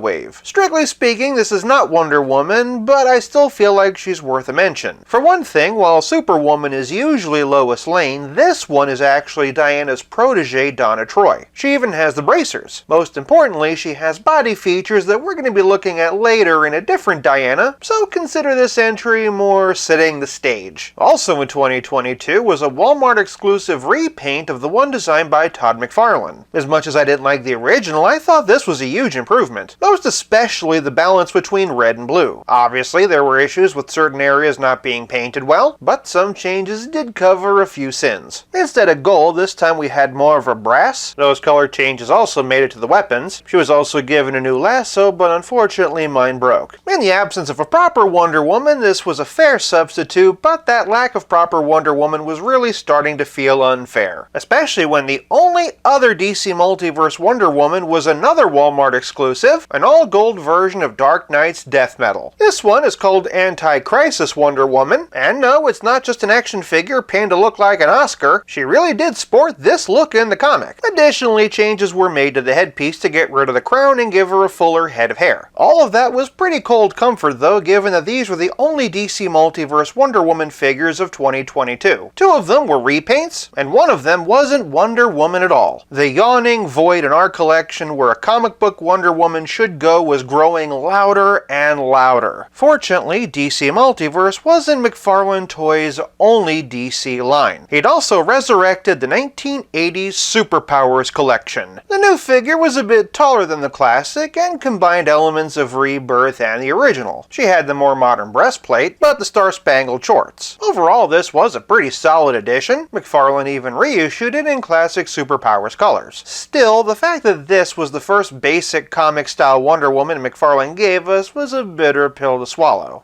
Even 2023 began with a kind of sort of reissue. This one is based on Wonder Woman's cameo from Shazam Fury of the Gods. The arms and torso are the same as 1984, as are the boots, but responding to the criticism, her thighs are new and much more powerful, and she was given a new head with a much better likeness. Overall, it's an improvement, and the new legs help the scaling issue. This edition includes the 2 lassos she previously came packed with, but they also made her tiara a separate accessory. Also, if you were worried about which finger I was using, no doubt to capitalize on the release of the Flash film, this year's Target exclusive Build-A-Wave was based on the Flashpoint comic. This Wonder Woman is an exceptionally well-sculpted representation of that look. I particularly get a kick out of the buzzsaw-like helmet. They did a great job texturing the undersuit. The bicep articulation is well hidden by the armband. The colors are clean and vibrant, and they did something very unique by hiding all of the articulation for the ankle inside of the boot. Even though you can't see it, it still swivels,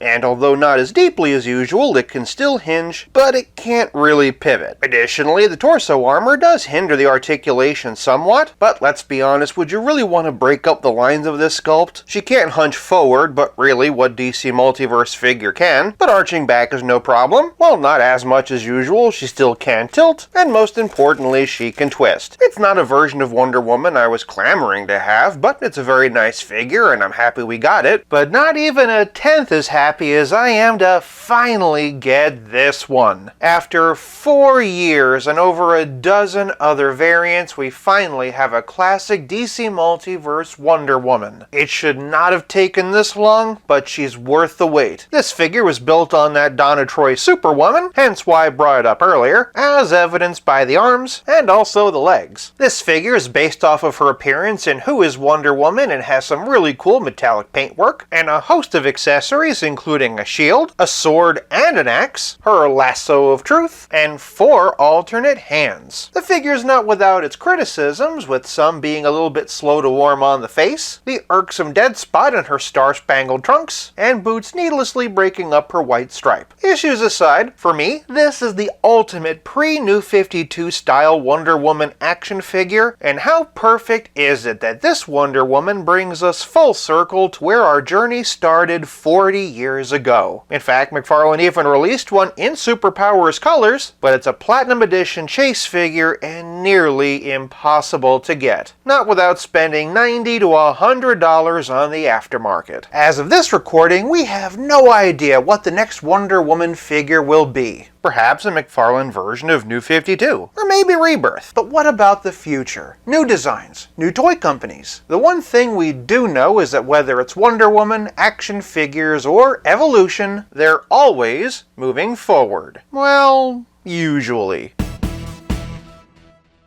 Is the DC Multiverse Platinum Edition Wonder Woman worth the aftermarket prices? Stick around and find out.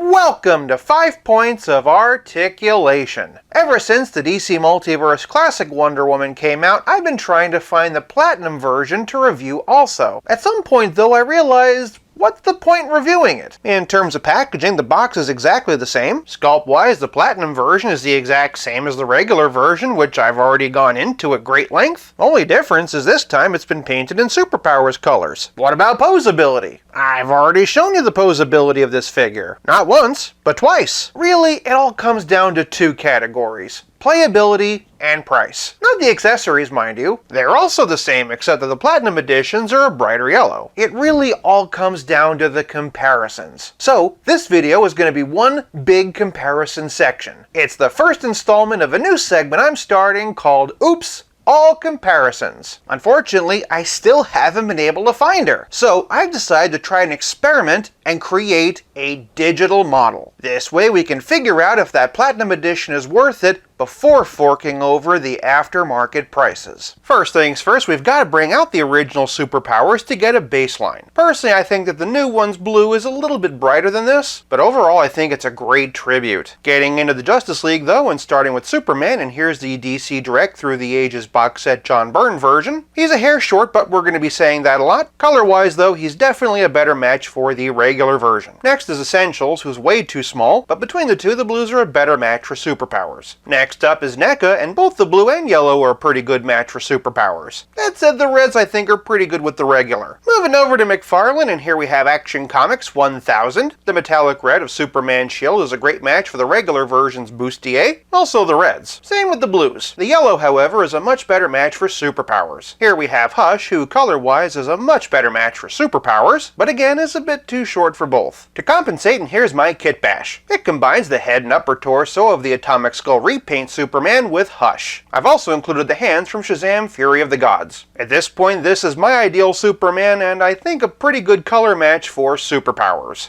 As for what might just be the best Superpowers match, and here we have the Return of Superman. This uses the Dark Knight Returns body, and I'm not gonna lie, it does look kinda silly, but again, we're talking mainly about colors. Lastly, for the Man of Steel, and here we have the new DC Classic Superman. I've swapped out the trunks from the Doomsday 2-pack. The reds and yellows are fine, but that blue is definitely a bit too bright. From the Man of Steel to the Caped Crusader, and here we have Nightfall Batman from DC Essentials. Not only is he too small, but he's chipped his ear and is missing a hand. Next up is NECA, who's also a bit on the small side. Color-wise, he doesn't really match either of them, but I think a stronger case could be made for the regular edition. That said, in the DC Multiverse Detective Comics 1000 repaint's a pretty good match for Superpowers, as is Year 2 Batman, which is the first one who's tall enough for either one of these Wonder Women. From blue and gray to black and gray, and here we have 3 Jokers. This one's definitely a much better match for the regular version. And then here we have the blue and gray version of Hush. The colors don't match on any of these, but I think that aesthetically the vibe with this one is a lot closer to the regular. Same thing with black and gray, which I think matches up just a bit better. For our final Dark Knight, and here we have Nightfall. The bright yellow and gray is a much better match for Superpowers, but that darker blue feels more appropriate with the regular release. For some Green Lanterns, and here we have the DC Essentials Hal Jordan. Clearly too small, but the colors are a pretty nice match for the Superpowers. Here we have a Hal Jordan by NECA. Until that new digital version arrives, this is my go-to. But for a DC Multiverse option, and here's the overly detailed one from the Dawnbreaker 2-pack. It uses the same body as this John Stewart. Zipping over to the Flash, and here we have Essentials, which once again is a bit on the small side, but with the Flash I'll allow it. Most importantly, those nice bright colors are great for Superpowers. Even so, I think that the Flashpoint version from McFarlane is superior and can work with either. For those who haven't been able to nab the Flashpoint one though, and here we have the Rebirth version. For one final Flash though, and just because the colors are so bright, here we have Jay Garrick. As for Aquaman, and here we have Endless Winter with the alternate Flashpoint Barry Head. McFarlane just solicited a reissue of this figure with short hair, but I gotta say I don't really feel that head sculpt. And just because the height's better, here they are with Aquaman from the Lost Kingdom. A little customizing, and this could be a very fun comic style version. For a few Leaguers who also appeared in the original Superpowers collection, and here we have Martian Manhunter, who is way too short. Here's Red Tornado, whose gold makes him a much better match with the regular version, but I wouldn't mind seeing a more Superpowers colored edition. And here we have Firestorm, whose red is great for the Superpowers, but whose yellow isn't really great for anything. Like I said in my top 10 video, if the red was darker to go with the yellow, or the yellow was brighter to go with the red, it would have been fine, but as is kind of visually frustrating. Still, great sculpt though. Showing some love to the 2006 run of Justice League of America, and here we have Black Lightning. That light blue is a really nice match for Superpowers, though he didn't appear in the original line. And then here we have Jaime Reyes as the Blue Beetle. This might be the movie figure, but it really does a great job of recreating the comic look, so I'm including it here. And since this version of the character was introduced pre-New 52, it's an appropriate matchup with Wonder Woman. The metallics, of course, make him a much better match for the regular version. Going back to the Ted Kord Blue Beetle, however, and here we have this one from the 2-pack. We're actually getting a Superpowers one in the new McFarlane line, which is pretty cool. And then here's Booster Gold from the same 2-pack, which was the first victim of painting over Blue Beetle's bootstraps. Here we have Shazam, whose bright red is a great match for Superpowers, but whose gold is a great match for the regular version. Honestly, we really could use an updated version of him. And then rounding out our Justice League is the 0-hour version of Hawkman, who looks great with the regular Wonder Woman, and then fellow Platinum Edition. This one is a very sloppy repaint, but the colors are a much better match for Superpowers. For a sidekick comparison, and here's the DC Multiverse Titans Wave version of Donna Troy, and the Mattel version of Cassie, which might be a bit on the small side, but is still my favorite version of Wonder Girl. For a relative scale comparison, here are both of our Wonder Women with Pizza Spidey and the spectacular Spider-Man. Can't help but notice his blue's nice and bright. And as always, here they are with Stealth Iron Man. Superpowers, huh? So, you want to show me your action feature? In my experience, it is better just to ignore him. I don't want to brag, but I'm twice the man Steve Trevor is. Alright, you know what? I may have taken that one too far. Having looked at all the comparisons, I think that the regular edition is the most versatile and the one that's going to go on my shelf. That said, if you have your heart set on a more Superpower style retro themed collection, well, I do think you could make this work. If this video was a regular versus, for playability, this round would go to the regular version. This leaves us with nothing left to discuss but the price, which is the other big factor. Because the Platinum Edition is a chase variant, you could not order it specially on its own. The only ways to get this figure was either by accident through one of your pre-orders, buying an entire case of 6 figures from McFarlane Toys directly, or being lucky enough to find one in stores. Otherwise, your only recourse is the aftermarket. For the regular version, that figure can go anywhere from $60 to $80, and the Platinum is going for $90 to well over $100. Hopefully, with all these different comparisons, you now know if this figure is going to be worth it to you.